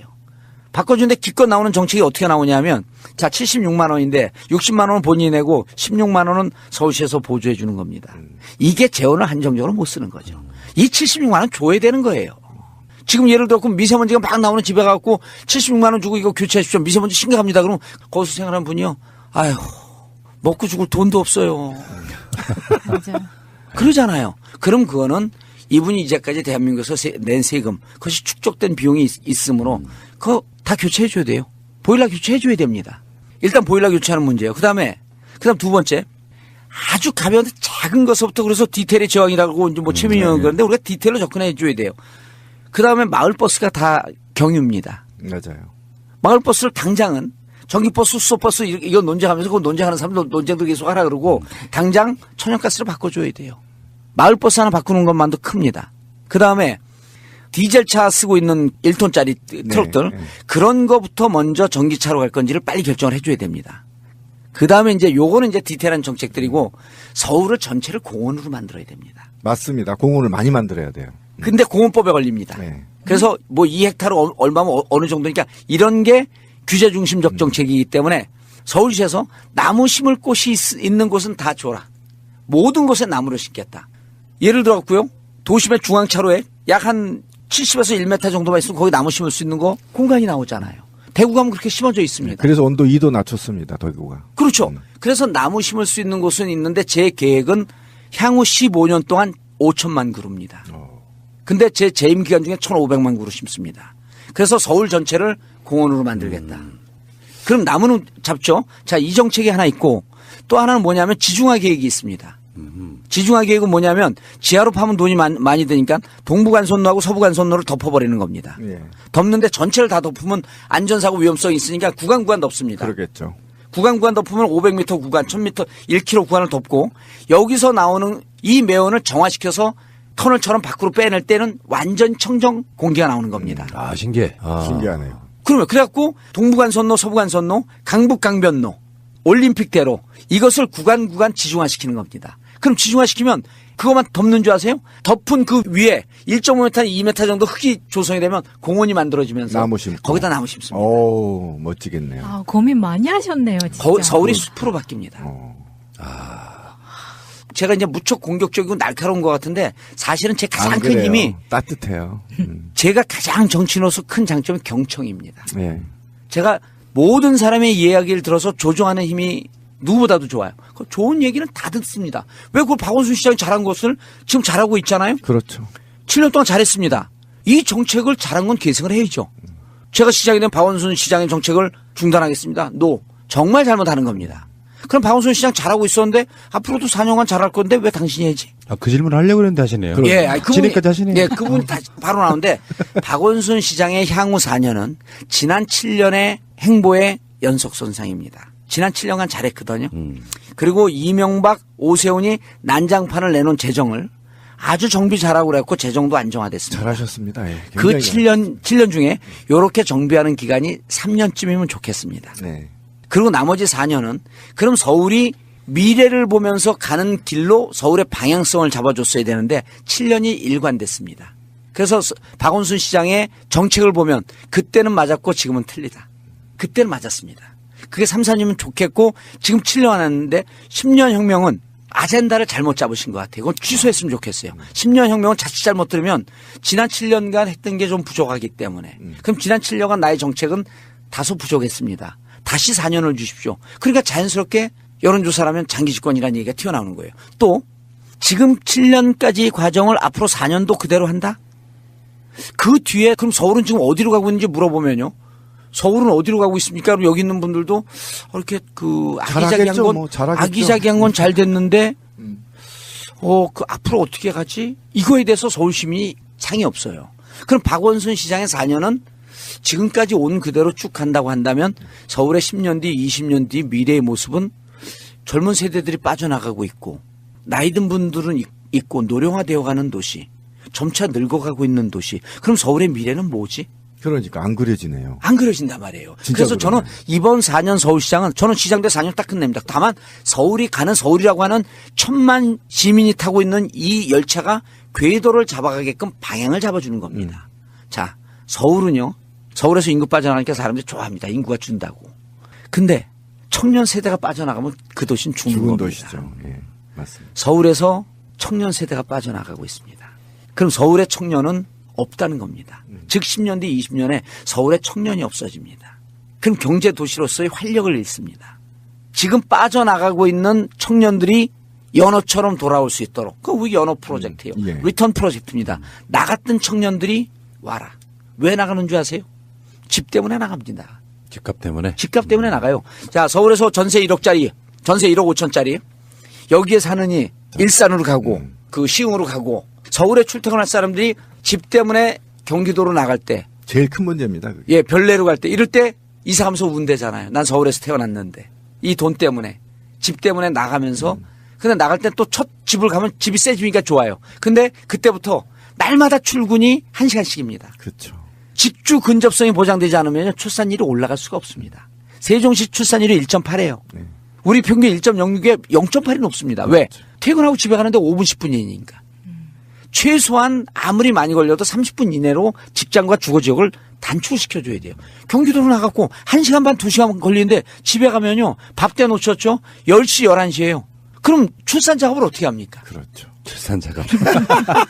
이거 해야 되거든요. 국가 그렇죠. 재앙이고 국가가 사라지고 있어요. 그러면은 서초, 강남, 송파를 제외한 나머지 비강남권. 이 비강남권에 지금까지 어떤 모습이었었냐면요. 이 비강남권이 개발도 해야 되고 집도 새로 좀 줘야 되고 기반시설도 조성돼야 되는데 비강남권은 2003년서부터 했고 규제로 다 묶여 있습니다. 비강남권은요.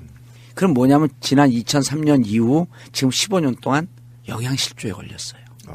영양실조에 걸렸는데 이제까지 온 시장들이 강남, 서초, 송파에 재정 투입을 집중하느라고 영양실조에 걸려있는 비강남권을 다이어트를 시킨 겁니다. 영양 10조에 걸렸으면 어떻게 해야 돼요? 영양 공급해줘야죠. 밥 먹이고 고기 먹이고 해줘야 됩니다. 그렇죠. 이게 누가 주장했어요? 케인즈가 주장한 겁니다. 특히 비강남권은 더 많은 재정 투입을 통해서 비강남권의 주거 환경, 비강남권에 만들어진 지분이요. 이미 70년대, 80년대 만들어졌기 때문에 여기 동작과 똑같습니다. 그땐 차가 이렇게 많으리라고 상상을 하지 않았어요. 그때보다 차가 20배, 30배 늘었으면 차량이 들어올 수 있는 길을 만들어줘야 되고요. 차량이 머물 수 있는 주차 공간을 만들어줘야 되고요. 그럼 이건 누가 해야 됩니까? 그 마을 주민들더러 하라 그러는 거예요. 그리고 마을 주민들더러 하라 그러면서 거기는 용적률이나 이런 거로 규제를 딱 묶어놨어요. 도대체 타산성이 안 나게 만들어 놓은 거예요. 그러니까 할 수가 없어요. 그럼 이런 걸 할 때 링거를 꽂아주는 게 누구의 역할이냐면 서울시의 역할입니다. 당신들이 살아야 되지 않습니까? 여기서 청년 세대가 경제인과 살면서 좀 더 많은 세금을 내게 하기 위해서는 도로 조성하는 기반시설 조성, 혹은 주차 공간 조성, 공원 조성, 이거는요, 이후에 그분들에게 빨대를 대고 세금을 빨아먹어야 되는 서울시에서 해줘야 되는 거예요. 그래서 제가 갖고 있는 개념이 공공재개발입니다. 재개발, 재건축을 당신들이 알아서 하십시오. 그럼 강남 잘 팔리는 데는 하죠. 강북은 안 됩니다, 이게. 그래서 좋은 집을 리모델링, 도시재생의 문재인 대통령의 도시재생이 이런 개념이에요. 예. 근데 이제 재정 얘기하면 공격받을 수 있으니 이거를 지방자치단체에서 이해하고 재정 투입하는 것을 해줘야 되는 겁니다. 서울시가요. 이렇게 물어보면 시장에 쓸 수 있는 돈이 32조 중에 5천억 분이 안 됩니다. 제가 다 예산 계산해봤잖아요. 지금도요. 얼마 나오던가요? 3조 4조로 시장에 쓸 수 있습니다. 3, 4조. 예, 연간. 근데 그렇죠. 연간. 3, 4조요. 그러면요. 지방세법 개정되면은 그게 한 10조까지 올라갑니다. 자치분권 되면. 지방자치분권 되면. 네. 자치분권 개헌하고 자치분권이 되면은 약 그게 4, 5조가 더 늘어나요. 그게 2대 8에서 3대 7 구조로 가는 거거든요. 그럼 시장에 쓸 수 있는 돈이 연간 한 10조 가까이 됩니다. 그리고 이렇게 쓸 수 있는 돈을 만들어내면서 기존에 투입되고 있던 돈을 진짜 그걸 다이어트 해야죠. 세고 있는 부분이 있는지. 이걸 하게 되면 제가 보기에 맥시멈 서울시장이 운영할 수 있는 게 연간 10조. 그럼 이게 40조거든요. 40조고 이렇게 할 수 있습니다. 지방이 한 50조 정도 필요해. 이거 하는데 이 40조 쓰잖아요. 그럼 비강남권이 천지개벽을 합니다. 맞아요. 대통령의 이게 케인즈가 이미 주장한 거예요. 몸이 약한 사람에겐 영양을 공급하고 밥 먹이고 고기 주고 이래야지 뜨는 거 아니에요? 살 수 있는 기본 체력을 해줘야죠. 그러면 경기도로 갔던 청년 세대들이 그럼 집값 뛰지 않습니까? 이렇게 얘기하는 거예요. 공공이 개발하고 공공이 예산을 투입하기 때문에 임대주택을 일정 정도 비율하고 강남도 임대주택 질 때 무지하게 많아요. 임대주택을 지으면서 상한선을 묶어놓는데 경기도보다 싼 집이 서울에 공급된다? 그럼 어떻게 되겠습니까? 돌아올 거 아니에요. 그리고 강북에요? 토지 조성하고 그래갖고 실질적으로 대기업이나 이런 데 들어올 수 있게끔 여지를 좀 줘야 됩니다. 뭐냐면 판교 조성할 때요. 조성 원가보다도 싸게 줬잖아요. 왜? 이미 기업이 들어오게 되면 그 세금을 계속 낼 거니까 강북에도 그렇게 조성할 때 있습니다. 대기업을 강북에 유치할 수 있게끔 향후 50년 동안 세제 혜택을 준다든지 조성 원가보다 싸게 준다든지 그럼 그분들 갖고 여기서 다 세금 냅니다. 강남에 그렇게 번듯한 기업들이 들어올 수 있는 여건을 조성할 수 있는 땅이 있어요. 그거하고 아까 얘기했던 공공재개발, 공공재건축 통해서 주거의 선순환 구조를 이뤄내고 강남은 많이 풀어주면서 은근히 강북은요. 이제 좀 전문적인 용어인데 주거지역에 1종, 2종, 3종인데 2종 7층으로 묶어놓습니다. 2종 7층으로 묶어놓으면요. 재개발, 재건축을 할 수가 없어요. 강남은 안 묶어놓습니다. 왜 강북만 묶어놨습니까? 여러분 산을 봐야죠. 산 봐야죠. 그런데 왜 강남은 7층이 넘어서 개발하게 되면 아무런 지장이 없나요? 없죠. 거긴 다 풀어놨어요. 그럼 강남은 무슨 환경에 영향이 없나요? 기후에 영향이 없나요? 거기도 따지고 보면 있는데 사실은 모든 정책이 강남 위주로 가다 보니 중심으로 됐기 때문에. 강남 중심으로 되다 보니 강북에 묶여있는 것을 풀려고 하면 자 이제 이게 난제입니다. 풀려고 하면 반대하는 세력들이 있어요.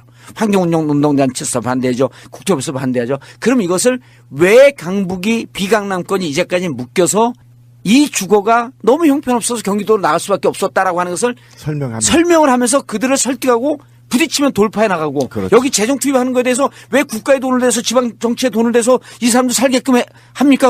그럼 뭐라고 얘기돼요?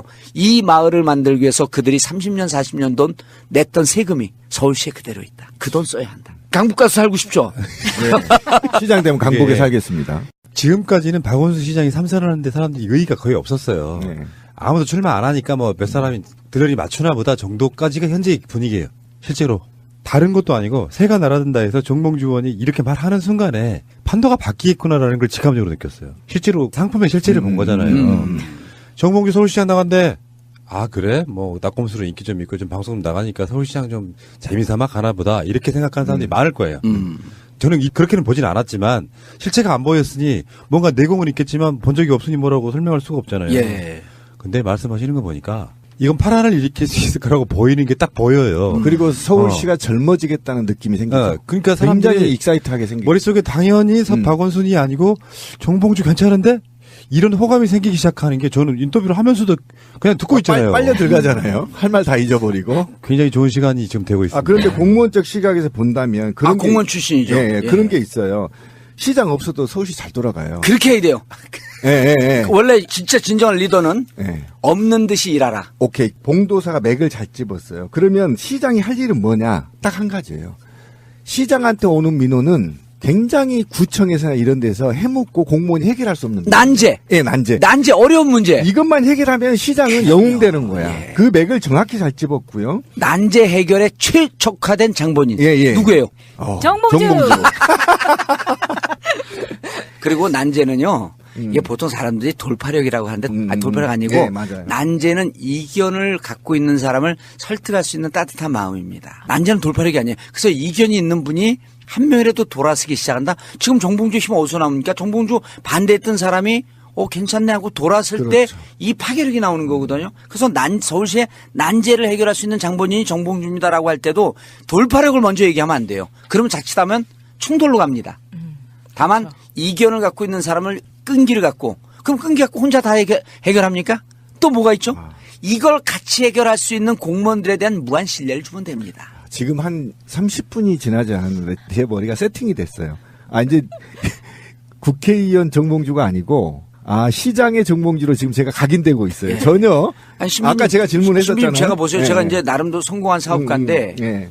제가 모든 성공이나 모든 재산을 불리는 과정도 다 맨 땅에 박치입니다. 맞아요. 제로 베이스에서 출발했습니다. 우리 청담동 벙커 오셨잖아요. 맞아요. 예. 제가 벙커 오픈할 때 4억을 크라우드 펀딩을 했습니다. 진보 진영이 펀딩한 다음에 나자빠지는 것을 보면서 제가 그때 펀딩도 뭐라 그랬냐면 양심 펀드라 그랬어요. 3.3% 이자를 주고 그 다음에 원금 돌려준다. 지금 3년 됐거든요. 1년 반 만에 다 돌려줬어요. 4억. 야 사업가시네 진짜. 근데 저는 그때 속으로요. 최고인데? 실패할 거다 생각했거든요. 3.3% 돌려주니까 부산에 있는 2천만 원 낸 친구가 있어요. 예. 우리 후배 친구인데 예. 이자가 6개월 만에 3.3% 들어오는데 그 친구가 술을 먹다 울면서 그러더래요. 홍해가 갈라지는 기적 이후에 최대의 기적을 보았다.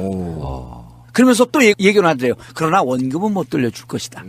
이 원금 지금 방송 듣는 분도 우리 벙커에 전화해갖고 원금 안 돌려간 분들이 있거든요. 4억 중에 9,700만 원인가 남았어요. 그거 돌려가라 그래도 진보진영 분들이 얼마나 이게 마음이 따뜻하고 소중한 분들이냐면 한 분은 이만저만 해갖고 자기가 무슨 보상금을 받았는데 낙곰수 들으면서 너무 미안해서 꼭 한번 기회가 되면 기부를 하고 싶었다. 그게 2천만 원입니다. 안 가져가요. 그래서 제가 그것도 또 사절 털어갖고 여기저기서 또 모은 것도 하고 그래갖고 제가 또 세월호 기억저장소. 거기 카니발 사줬어요. 5천만 원짜리. 정말 능력자시다. 진짜 세월호만큼은 확실하게. 그러니까 우리는 저는 그건 인정합니다. 거기에서 전 진정성을 봤기 때문에 지금도 형님이라고 부르고 존경하고. 그러니까 인간적인 이야기를 하나 해보자면 저는 약간 좀 생각이 반대였거든요. 그러니까 왜 전통적인 논리일 수도 있는데 싸우는 사람이 어쩌면 돈 욕심이 없는 건 어떻게 보면 무능일 수 있잖아요. 자본주의 사회에서. 예. 돈 욕심 부리지 말자는 게 우리 기조였기 때문에 아직까지도 지금 이 모양 이 꼴인데 의원님 말씀을 듣자니까 이런 생각이 문득 들어요. 능력을 만들어서 내가 뭔가를 할 수 있다면 그게 더 선이겠다는 생각이 오늘의 생각이 바뀌네요. 바뀌셔야 돼요. 왜냐하면 제가 대학생들 청년들 그거 하면요. 이거 보세요. 우리 이제 민주화운동 독립운동의 역사를 보면 자 독립운동할 때는 어땠습니까? 목숨을 내놓고 했어요. 그렇죠. 독립운동할 때. 민주화운동할 때는 감옥을 갈 각오로 했어요. 근데 지금은 어떻습니까? 촛불인 거예요. 이 촛불 하나 드는 게 세상을 바꿉니다. 그 정도로 우리의 희생과 헌신은 점점 줄어들었어요. 그러니까 지금 20대들에게 세상을 바르게 세우고 공정한 사회, 특권 없고 반칙 없는 사회를 만들기 위해서 여러분 삶을 다 헌신하십시오는 안 합니다. 안 하죠. 세상이 바뀐 거예요. 그래서 제가 학생들에게 청년들에게 물을 때 이렇게 묻습니다. 자 부정하게 살면서 제네시스 900을 타고 달 거냐? 조금 부정하게 살면서 아니면 깨끗하게 살면서 모닝을 타고 다닐 것이냐? 이렇게 묻습니다. 그럼 지금 95% 이상이 조금 부정하더라도 전 제네시스 타고 싶습니다. 이래요. 한국인들이 대표적으로 그렇다고 하죠. 그럼 제가 거기다 정답을 던집니다. No. 정의롭게 살면서 벤츠 S 시리즈 타고 다녀라. 그런 길이 있다. 완전히 반전이죠. 그리고 그것이 그런 길이 잘 보이지 않으면 정봉주를 봐라. 정봉주는 철저하게 자본주의를 살면서 이 벌어들인 돈은 같이 써야 한다는 철학을 갖고 당당하게 S 시리즈를 타고 간다. 강남에서 벤츠 S에 뒤에 세월호 마크 담고 있으면 다 정봉주 천지한다. 그래서 자본주의 사회에서 성공한 것을 부끄러워하지 않고 정의롭게 도덕적으로 성공한 사람이 되도록 노력을 해라. 그리고 그렇게 성공한 당신의 능력을 사회를 위해서 써라. 이게 정답인 거예요, 지금은. 명심하겠습니다. 이제 시간적 여유가 별로 없어요. 더 중요한 얘기 더 해야 돼요. 예. 이런 질문이 지금까지 한 시간 그래서 반- 아까 얘기한 거를 제가 조금 정리를 하면 조금만 정리를 할게요. 그러십시오. 왜냐하면 이제 제가 갖고 있는 도전하면서 이제 컨셉이 5개인데 일단 청년 서울입니다. 그래서 청년이 서야 서울이 산다. 그러니까 청년이 돌아오는 것이죠. 중요하죠. 예. 청년이 돌아오게끔 하는 주거 선순환 구조를 만들고요. 그다음에 청년 창업을 위해서 일자리 부시장을 둘 겁니다. 그러니까 창업 부시장이에요. 일자리 부시장. 일자리 부시장인데 이건 아이디어가 뭐 좀 그 누구든 다 낼 수 있는 건데 청년 창업 소도비를 합니다. 이용섭 일자리 부원장 또 그런 역할이네요. 서울시에서는. 그렇죠. 청년 창업 그 소도비인데 뭐냐면 청년 창업 옥션인데 옥션이 좀 이미지가 부정적이니까 이게 일부 있으니까 청년 창업 소도비인데 자 온라인으로 생중계를 합니다. 지금까지 청년 창업인데 모컵을 가져야 되니까 샘플 제품을 하나 만들어야 돼요. 그거 한 2, 3천만 원 들어요. 청년들이 2, 3천만 원이 어디 있습니까? 그래서 서울시 인터넷 생중계를 하면서 아이디어를 팝니다. 아, 좋네. 아이디어를 막 팔고 우리는 일단 기본적으로 투자자를 찾는다는 그렇죠. 거죠. 기본적으로 1차 심사만 해주고 아이디어 감수를 해주는 거죠. 전문가들. 그래서 이건 이렇게 바꿨으면 좋겠습니다 하고 아이디어가 완성이 되면요. 그걸 아이디어 발표를 합니다. 본인이 발표하기가 울렁증이 있다라고 한다면 전문 발표가가 발표하게끔 합니다. PT 전문가가 좋네요. 하면서 그것을 온라인 실시간으로 중계하면서 그걸 보는 분들이 미니멈 300이나 500만 원서부터 투자가 시작되는 겁니다. 나 태릉에 사는 정봉주 2천만 원 투자합니다. 근데 이 목표액이 딱 정해져 있어. 나는 2억 갖고 이 사업을 하렵니다. 2천만 원, 1,000만 원, 500만 원, 300만 원 쭉 해갖고 2억이 딱 되는 순간 프로젝트 마감. 이거를 해놓고 근데 다 마감이 안 되게 되면 그것을 다시 TV로 편집해갖고 TV를 돌려주고 그래도 마감이 안 되게 되고 서울시에서 판단컨대 의미가 있고 성공 가능성이 있으면 나머지 부분을 저리로 서울시 창업기금에서 융자해 주는 거죠. 자, 요게 청년 창업 소도비입니다. 야, 그래서 이거 좋은데요. 아니 많은 것을 가급적 창업을 해야 돼요. 그러니까 쉽게 말하면 지금 광고 방송처럼 예. 시가 직접 해준다는 거잖아요. 그렇죠. 시에서 하는 거죠. 흥분돼. 저도 아이디어가 많은데 이걸 어디 가서 만들지? 어떻게 돈을 벌지? 이거 모르잖아요. 근데 이거를 젊은 그냥 사람이. 부시장만 두는 게 아니고 제가 청년 창업에 대해서는 제가 4년 동안 올인할 겁니다. 그럼 그리고 이게 그래야지 여러 프로젝트의 내부에 있겠네요. 그 중에 하나가 있는 아, 거죠. 오케이, 그래서 오케이. 그래서 청년이 서야 서울이 산다는 단순히 주거 선순환 구조로 돌아오는 것뿐만 아니라 실질적으로 일자리를 만들고 서울을 하나의 거대한 실리콘밸리로 만들고 싶은 겁니다. 그 청년의 예. 정의는 어떻게 범주, 그러니까 나이대. 저는 20, 30, 40대까지 봐요. 20, 40대까지. 40대 안 들어갈까봐 조마조마해요. 그리고 이제 세월이 바뀌었어요. 그리고 이제 뭐 여기 또 디테일한 게 여러 개 있는데 그건 넘어가고 그다음에 하나의 서울입니다. 네. 지금 2개의 서울이거든요. 원 서울이에요. 강남과 비강남권이 구분되는 것이 아니고 서울이 격차가 없는 격차 줄이자고 계속 얘기하거든요. 격차 줄이려면 비강남권에 돈 쏟아 보여야 된다니까요. 재정을. 자본주의 영향을 줘야 될 거 아니에요. 그래서 여기에 구원이 이랬습니다. 뛰는 강남, 나는 강북. 강남 뛰고 있습니다. 근데 강북을 이제 날게끔 해주겠다. 그래서 하나의 서울을 만들어가고. 세 번째는 뭐냐면 울창한 서울입니다. 아까 서울을 공원을 만들겠다 그랬죠. 공원이요. 근데 그거는 그냥 공원적 개념의 울창한 것뿐만 아니라 자연도 문화도 경제도 풍요롭게. 경제가 풍요로워져야 됩니다. 그다음에 이제 탁 트인 서울이라고 하는 것은 아침에 상쾌한 서울, 외출하기 좋은 서울. 미세먼지 작겠다는 겁니다. 그다음에 마지막에 이제 공정한 서울. 대통령하고 보조를 맞춰야죠. 그리고 실질적으로 서울시 내에서 혹은 서울시 산하기관에서 혹은 서울에서 서울시에 있는 대기업에서 만약에 이런 채용 비리가 발생될 경우에는 어떻게 이런 것을 발본색원을 해야 될지 서울시가 가장 앞설 겁니다. 그래서 반칙 없고 특권 없는 사회를 만들자고 하는 문재인 대통령의 이 취지를 서울에서 가장 깊게 백업할 수 있는 그런 서울시를 만들 겁니다. 그러니까 정봉주 의원의 이게 전략처럼도 보여요. 가급적이면 정책으로 승부하겠다 이거야. 대중적인 인기 이런 걸 떠나서. 그러니까 하고 싶은 말이 엄청 많을 거라고 생각이 드는데요. 시간 한 2시간 더 드릴까요? 근데 그게 너무 빠른 이야기예요. 어떤 정치인이 나와서 4차 산업혁명만 이야기해. 뭘 하겠다는 이야기는 없이 그건 정책이 아니고 디테일할수록 정책의 효율성이랄까? 그 실현 가능성 커진다 이렇게 보는 거거든요. 예.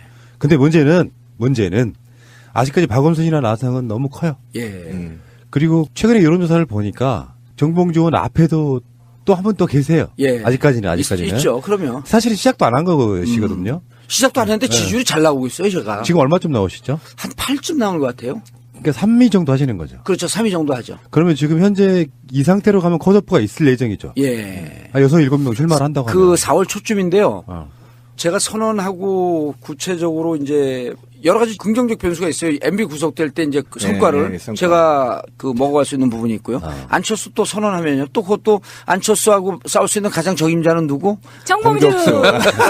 나와라. 이제 MB하고 못 쓰니까 MB 아바타. 다 계산이 안철수하고. 돼 있네요. 예. 그러면 일단 컷오프를 제 생각에도 여쭤보기 전에 컷오프를 통과할 가능성이 있어 보여요, 일단은. 만약에 이제 3명 정도로 만약에 컷오프 한다면. 그리고 전략이요. 지금 서울시장은 어디 가서 누구에게 인사하죠? 철저하게 SNS 싸움입니다. 맞습니다. 철저하게 공중전입니다. 컷오프까지 제가 동영상 짤방 2분 안짝이 이거 전략이 나가면 안 되는데 근데 다른 데 못 만들어요. 다른 팀들은. 제가 방송 전문가니까 짤방을 약 한 30개쯤 만듭니다. 정책 얘기를 할 수도 있고 정봉주는 누군가일 수도 있고 정봉주를 말하다 하면서 셀럽들이 정봉주를 평가하는 것도 있을 수 있고 그래서 정봉주를 검색하면 유튜브 전쟁을 하는 겁니다. 아까 뭐 혼자 막 한 20분, 30분 이야기 하실 때 느꼈던 게 이거라니까요. 그러니까 이 방송이 나가는 기점으로 정봉주에 대한 평가가 완전히 달라지겠구나라는 두고 느낌을 보십시오. 받아서 그냥 이렇게 보고 있었어요. 네, 동의합니다. 그러니까 이게 돌풍을 일으키고 뭔가 한 뭐 짧은 기간 동안에 짧고 굵게 임팩트만 좀 주면 컷오프는 말할 것도 없고 이게 우리 방송의 예언한 그대로 가고 있는 느낌이에요. 정봉주 한마디로 딱 하면 청년 서울이에요. 네. 얼마 전에 나간 방송에도 그런 이야기예요. 그러니까 핵심이었어요. 단순하게 정봉주 이름값만으로 되고 안 된다 이런 차원이 아니라 정봉주라고 하는 캐릭터가 만약에 컷오프 안에 들었을 때 지금 박원순 시장 아닌 분들의 캐릭터는 이거예요. 그러니까 선거 전략의 기본이 뭐냐면 박원순 시장 앞으로 쭉 가는 건 달라질 게 없다라고 생각한다. 잘했지만 달라질 건 없다. 그러니까 뭔가 새로운 서울을 만들어 보자는 전략이란 말이에요. 그런 일정 정도의 흐름이 있고 그게 있죠. 있죠. 그게. 그 붐이 박원순을 찍지 않고 다른 사람이 되게끔 만들어진 분위기로 가면 사실상 반란이 일어날 수도 있다는 상황이 이 시점부터 시작하는 것 같다고 제가 느낀 거예요. 아니 이런 거에 많은 분들의 인식이 이제 우리는 아까도 그랬잖아요. 제가 조사하고 데이터를 근거로 얘기를 한다. 박 시장이 무난하고 박 시장이 되겠지라고 하는 것에 지금 국민들이 한 30, 40%가 가 있는 거예요. 그분들은 박 시장님을 지지하고 있고 특별한 과가 없습니다. 특별히 잘못한 게 없고 근데 박 시장은 뭘 했지?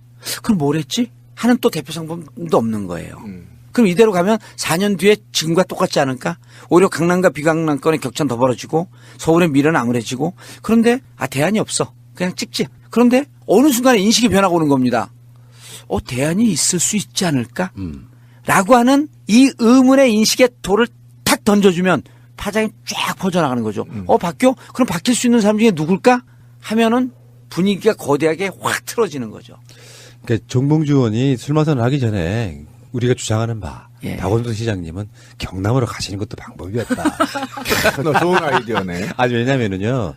박원순 시장이 그런 훌륭하신 능력을 예. 고향에 가서 피폐해진 우리 국민들에게 쓰실 것도 좋은 방법이에요. 그래서 저는 박 시장을 절대 비판하지 않습니다. 다만 앞으로의 모습은 지금까지 별로 달라질 거 없다라고 하는 그분에 대해 동의할 뿐이지 뭘 못했습니다. 전 이런 얘기를 하고 싶지가 않아요. 그리고 굉장히 잘하셨어요. 잘하셨는데 예. 이제 좀 젊은 서울, 변화된 서울 좀 변해보자 이런 거고요. 저는 기본적으로 민주주의에서는 지자체장이 우리 쪽이든 상대 쪽이든 교체해야 된다고 생각합니다. 2번 이상 주면 안 된다. 저는 근데 기본적으로 아니 제가 신비 원래 상대보면 갈 거죠. 저는 원래 우리 방송에서 지자체장은 매번 바꿔줘야 된다고 했던 사람이거든요. 그러니까 바꿔줘야 이게 비리도 없어지고 또 새로운 정책들이 계속 진화하거든요. 제가 그 얘기를 할게요. 아까 예, 이제 신비님이 또 이제 공무원 출신이고 제가 아까 그 얘기를 했잖아요. 없는 듯이 일하는 지도자가 진짜 지도자다. 그렇죠. 예. 서울은요 이미 워낙 안정적으로 시스템이 세팅된 도시예요. 예, 맞습니다. 서울은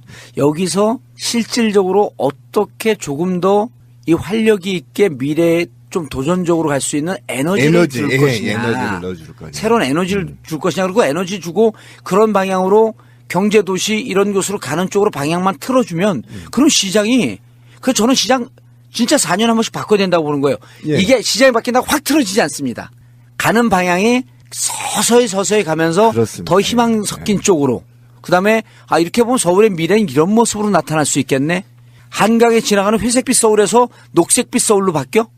이런 것을 시작을 해주면서 꾸준히 그쪽으로 갈 수 있도록 방향을 잡아주는 게 시장의 역할인 거죠. 맞습니다. 시장을 하라 그랬지 게장이나 과장을 하면 안 되는 거거든요. 의원님 질문. 예.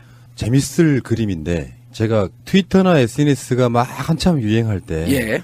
돌아가신 노무현 대통령이 그 전에 SNS를 갖고 있었으면 결과는 달랐을 수도 있겠다라는 생각을 했었거든요. 예. 만약에 예. 서울시장이 되시는데 전국구 방송 하실 거예요? 서울시장이 질문이 재밌다. 운동을 아니, 하는 와중에는 하시라고 말씀드리는 거예요. 예, 와중에는 지금은 시장 선거까지는 할 계획이에요. 근데 이제 그 다음에 후임자를 어제 제안을 했는데 후임자가 깠어 일단 저를. 누가 해라 그랬더니 깠어. 내가 돈 많이 줄게. 그러니까 돈이 문제가 아니야. 바빠. 이동영이구나. 안 받아 보이냐. 선거운동에 쓰시는 것도 능력이고 이런 거는 그래.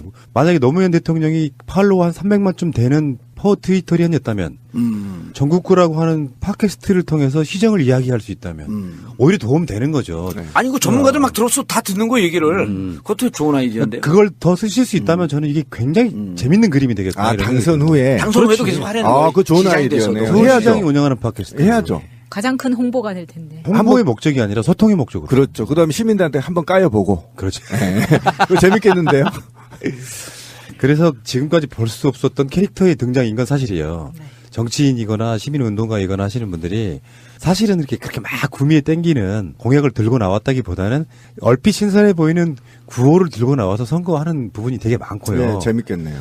그리고 이제 이쪽의 전략이 박원순 시장을 강력하게 비판하는 쪽으로 가면 결국에는 본선 경쟁력이 약화된다는 측면 때문에 칭찬하면서 가자는 게 일반적인 좀 분위기라서 이런 흐름을 잘 알고 계시는 것 같다 이런 생각이 들어요. 정확히 맥을 잘 집었고요. 그러면 전봉주 하면 킬러 컨텐츠가 뭐예요? 또 한마디로 딱. 전체 서울시 미래를 어떻게 만들 것인가라고 하는 가장 중요한 게 이제 상상력이죠.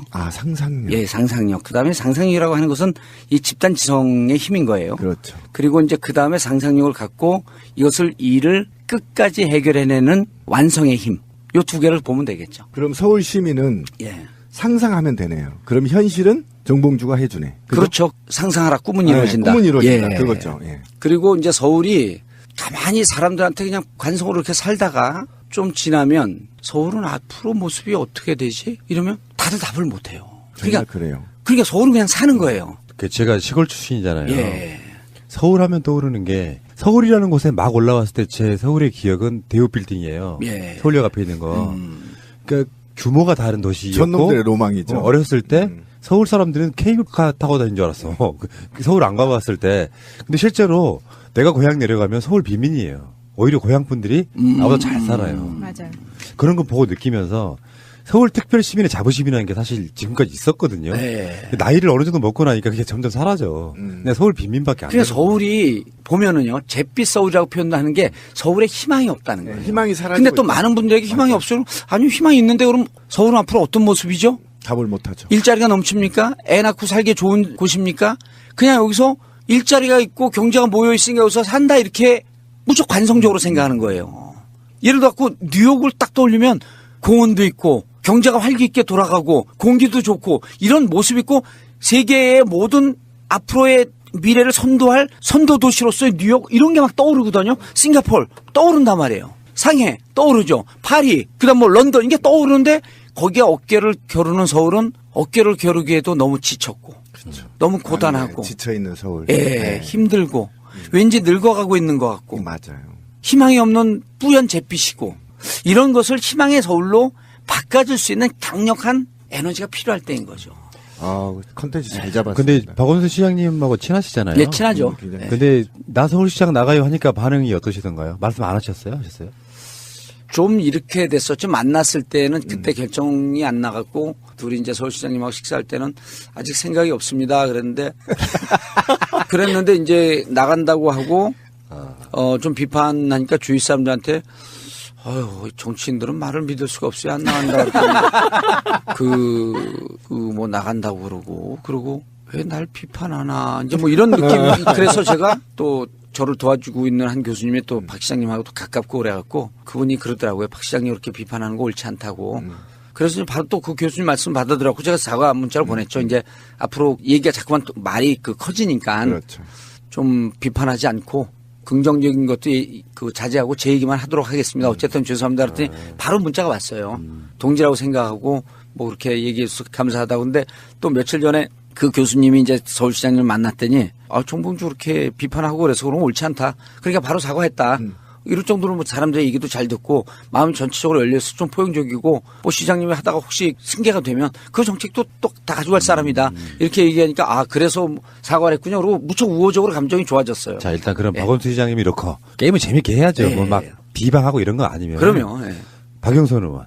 또 그 BBK랑 연관이 또 있는 그렇죠. 연관이 있죠. 사람이잖아요. 연관이 있고 어쨌든 뭐 지금 경쟁자고 그런데 여러 가지 문제점들 막 이렇게 했는데 가급적 다른 후보에 대한 네거티브나 비판을 진짜 안 하려고 그래요. 예. 정봉주가 저렇게 10년 동안 장외에 있었다 이렇게 온 이유가 저렇게 성숙돼 갖고 왔구나라고 하는 모습을 좀 보여주고 싶어요. 그러니까 박영선 의원하고도 사실 사면복권에 있어가지고 국회의원 서명받은 주도자가 박영선 의원 아니었어요? 아니 안민석 의원이요. 안민석. 안민석 그러니까 그 전에도 이렇게 계속 예, 사면 노력을 했죠. 거기도. 그래서 또 관계가 또 그렇고, 그러니까 뭐 적으로서가 아니라 동지로서 말하는 거예요. 예. 다음에 민병두 의원도 정봉주 의원과의 친분을 자랑하던데요. 정시진 이름에 대한 이야기를 그렇지. 하셨었죠. 정시진 누굽니까? 정시진요? 네. 정봉주죠 그게. 말지할 때 가명 썼던 그거. 예.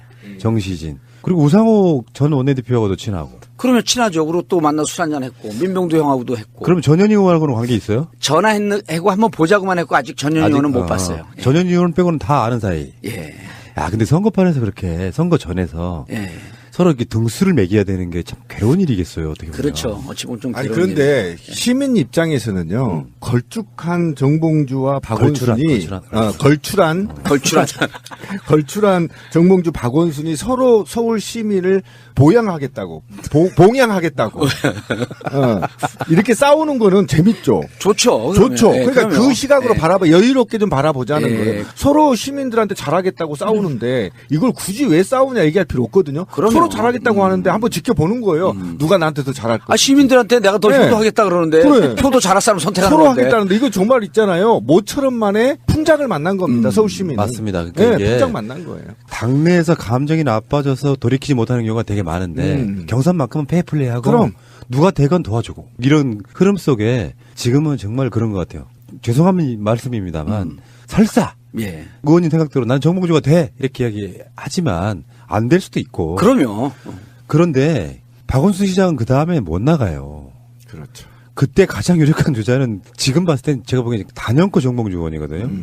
이런 면에서 보면 이분이 머리가 천재에 가깝네 내가 보니까. 아니 저는 근데 프레임 짜는 게 장난이 아니야. 예, 근데 그걸 어떻게 잡았나 신기해요. 진짜 아까 질문 던진 3개 있잖아요. 그 질문을 제가 실제 답을 해보려고 했는데 답을 못 하겠어요. 그게 누구한테 비롯된 거냐? 왜 우리가 서울이 죽어가야 되는 거냐? 또 희망이 지금 없어져 가야 되는 거냐? 뭔가 새로운 뭔가 변화가 필요하다. 이게 지금 보편적 거리 정서거든요. 이대로는 안 돼. 그거를 지금 자꾸 나왔거든요. 그거에 대해서 굉장히 대단하십니다. 지금 그 다음에 이제 저희가 다 들었는데 어르신들 정책은 얘기 안 했어요. 제가 안 할 것 같아요. 있겠지. 아니 어르신들 정책은요. 예.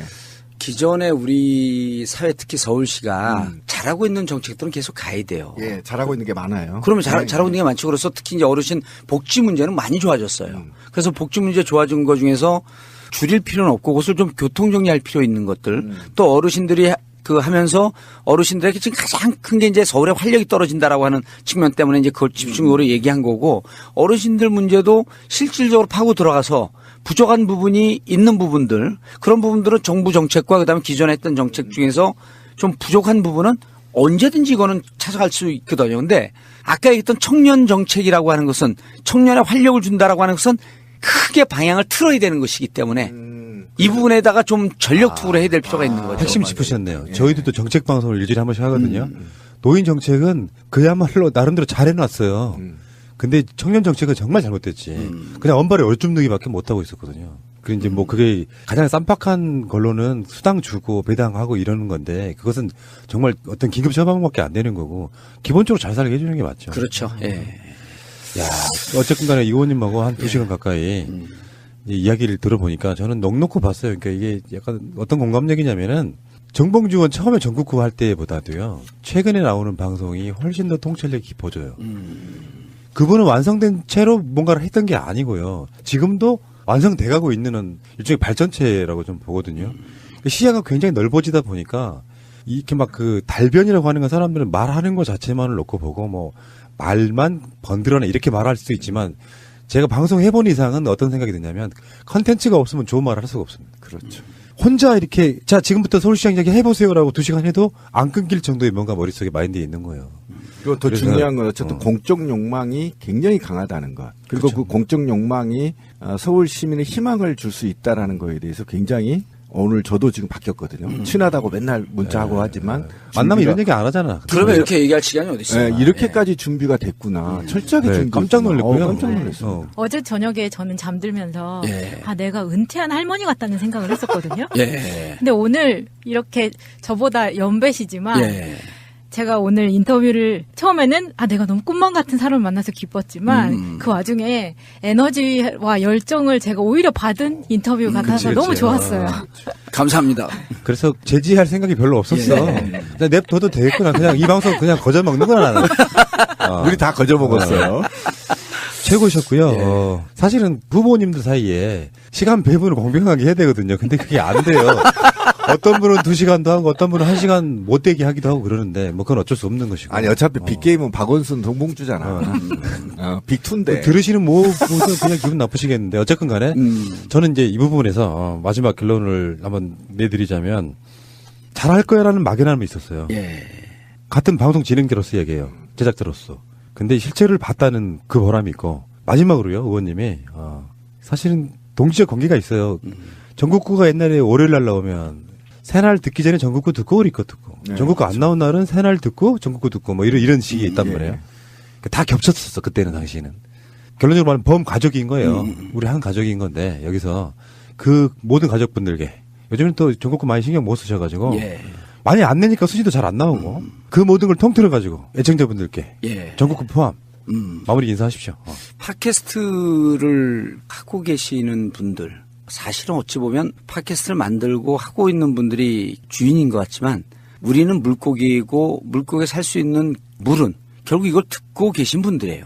이 듣고 계신 분들이 헌법 1조 2항 대한민국 국민이고 나라의 주인입니다. 여러분들이 계시기 때문에 팟캐스트가 있는 거고 또 여러분들이 열심히 들어주시기 때문에 힘내서 우리가 하는 거거든요. 그래서 여러분들과 우리는 보지는 못하지만 어찌 보면 팟캐스트 전파라고 하는 탯줄로 이어진 하나의 가족이다. 그리고 이 가족의 목표는 대한민국의 민주주의고 반칙과 특권이 없는 사회고 짧게는 문재인 대통령의 성공을 바라는 하나의 가족이기 때문에 가족이 서로 좀 잘 되도록 격려해주고 힘내게 좀 응원해 주시기 바라겠습니다. 예. 멋지세요. 오늘부터 저는 정봉주가 서울시장입니다. MB는 감옥에 가고 그 MB가 가뒀던 정봉주는 이제 서울시장이 될 것 같습니다. 예.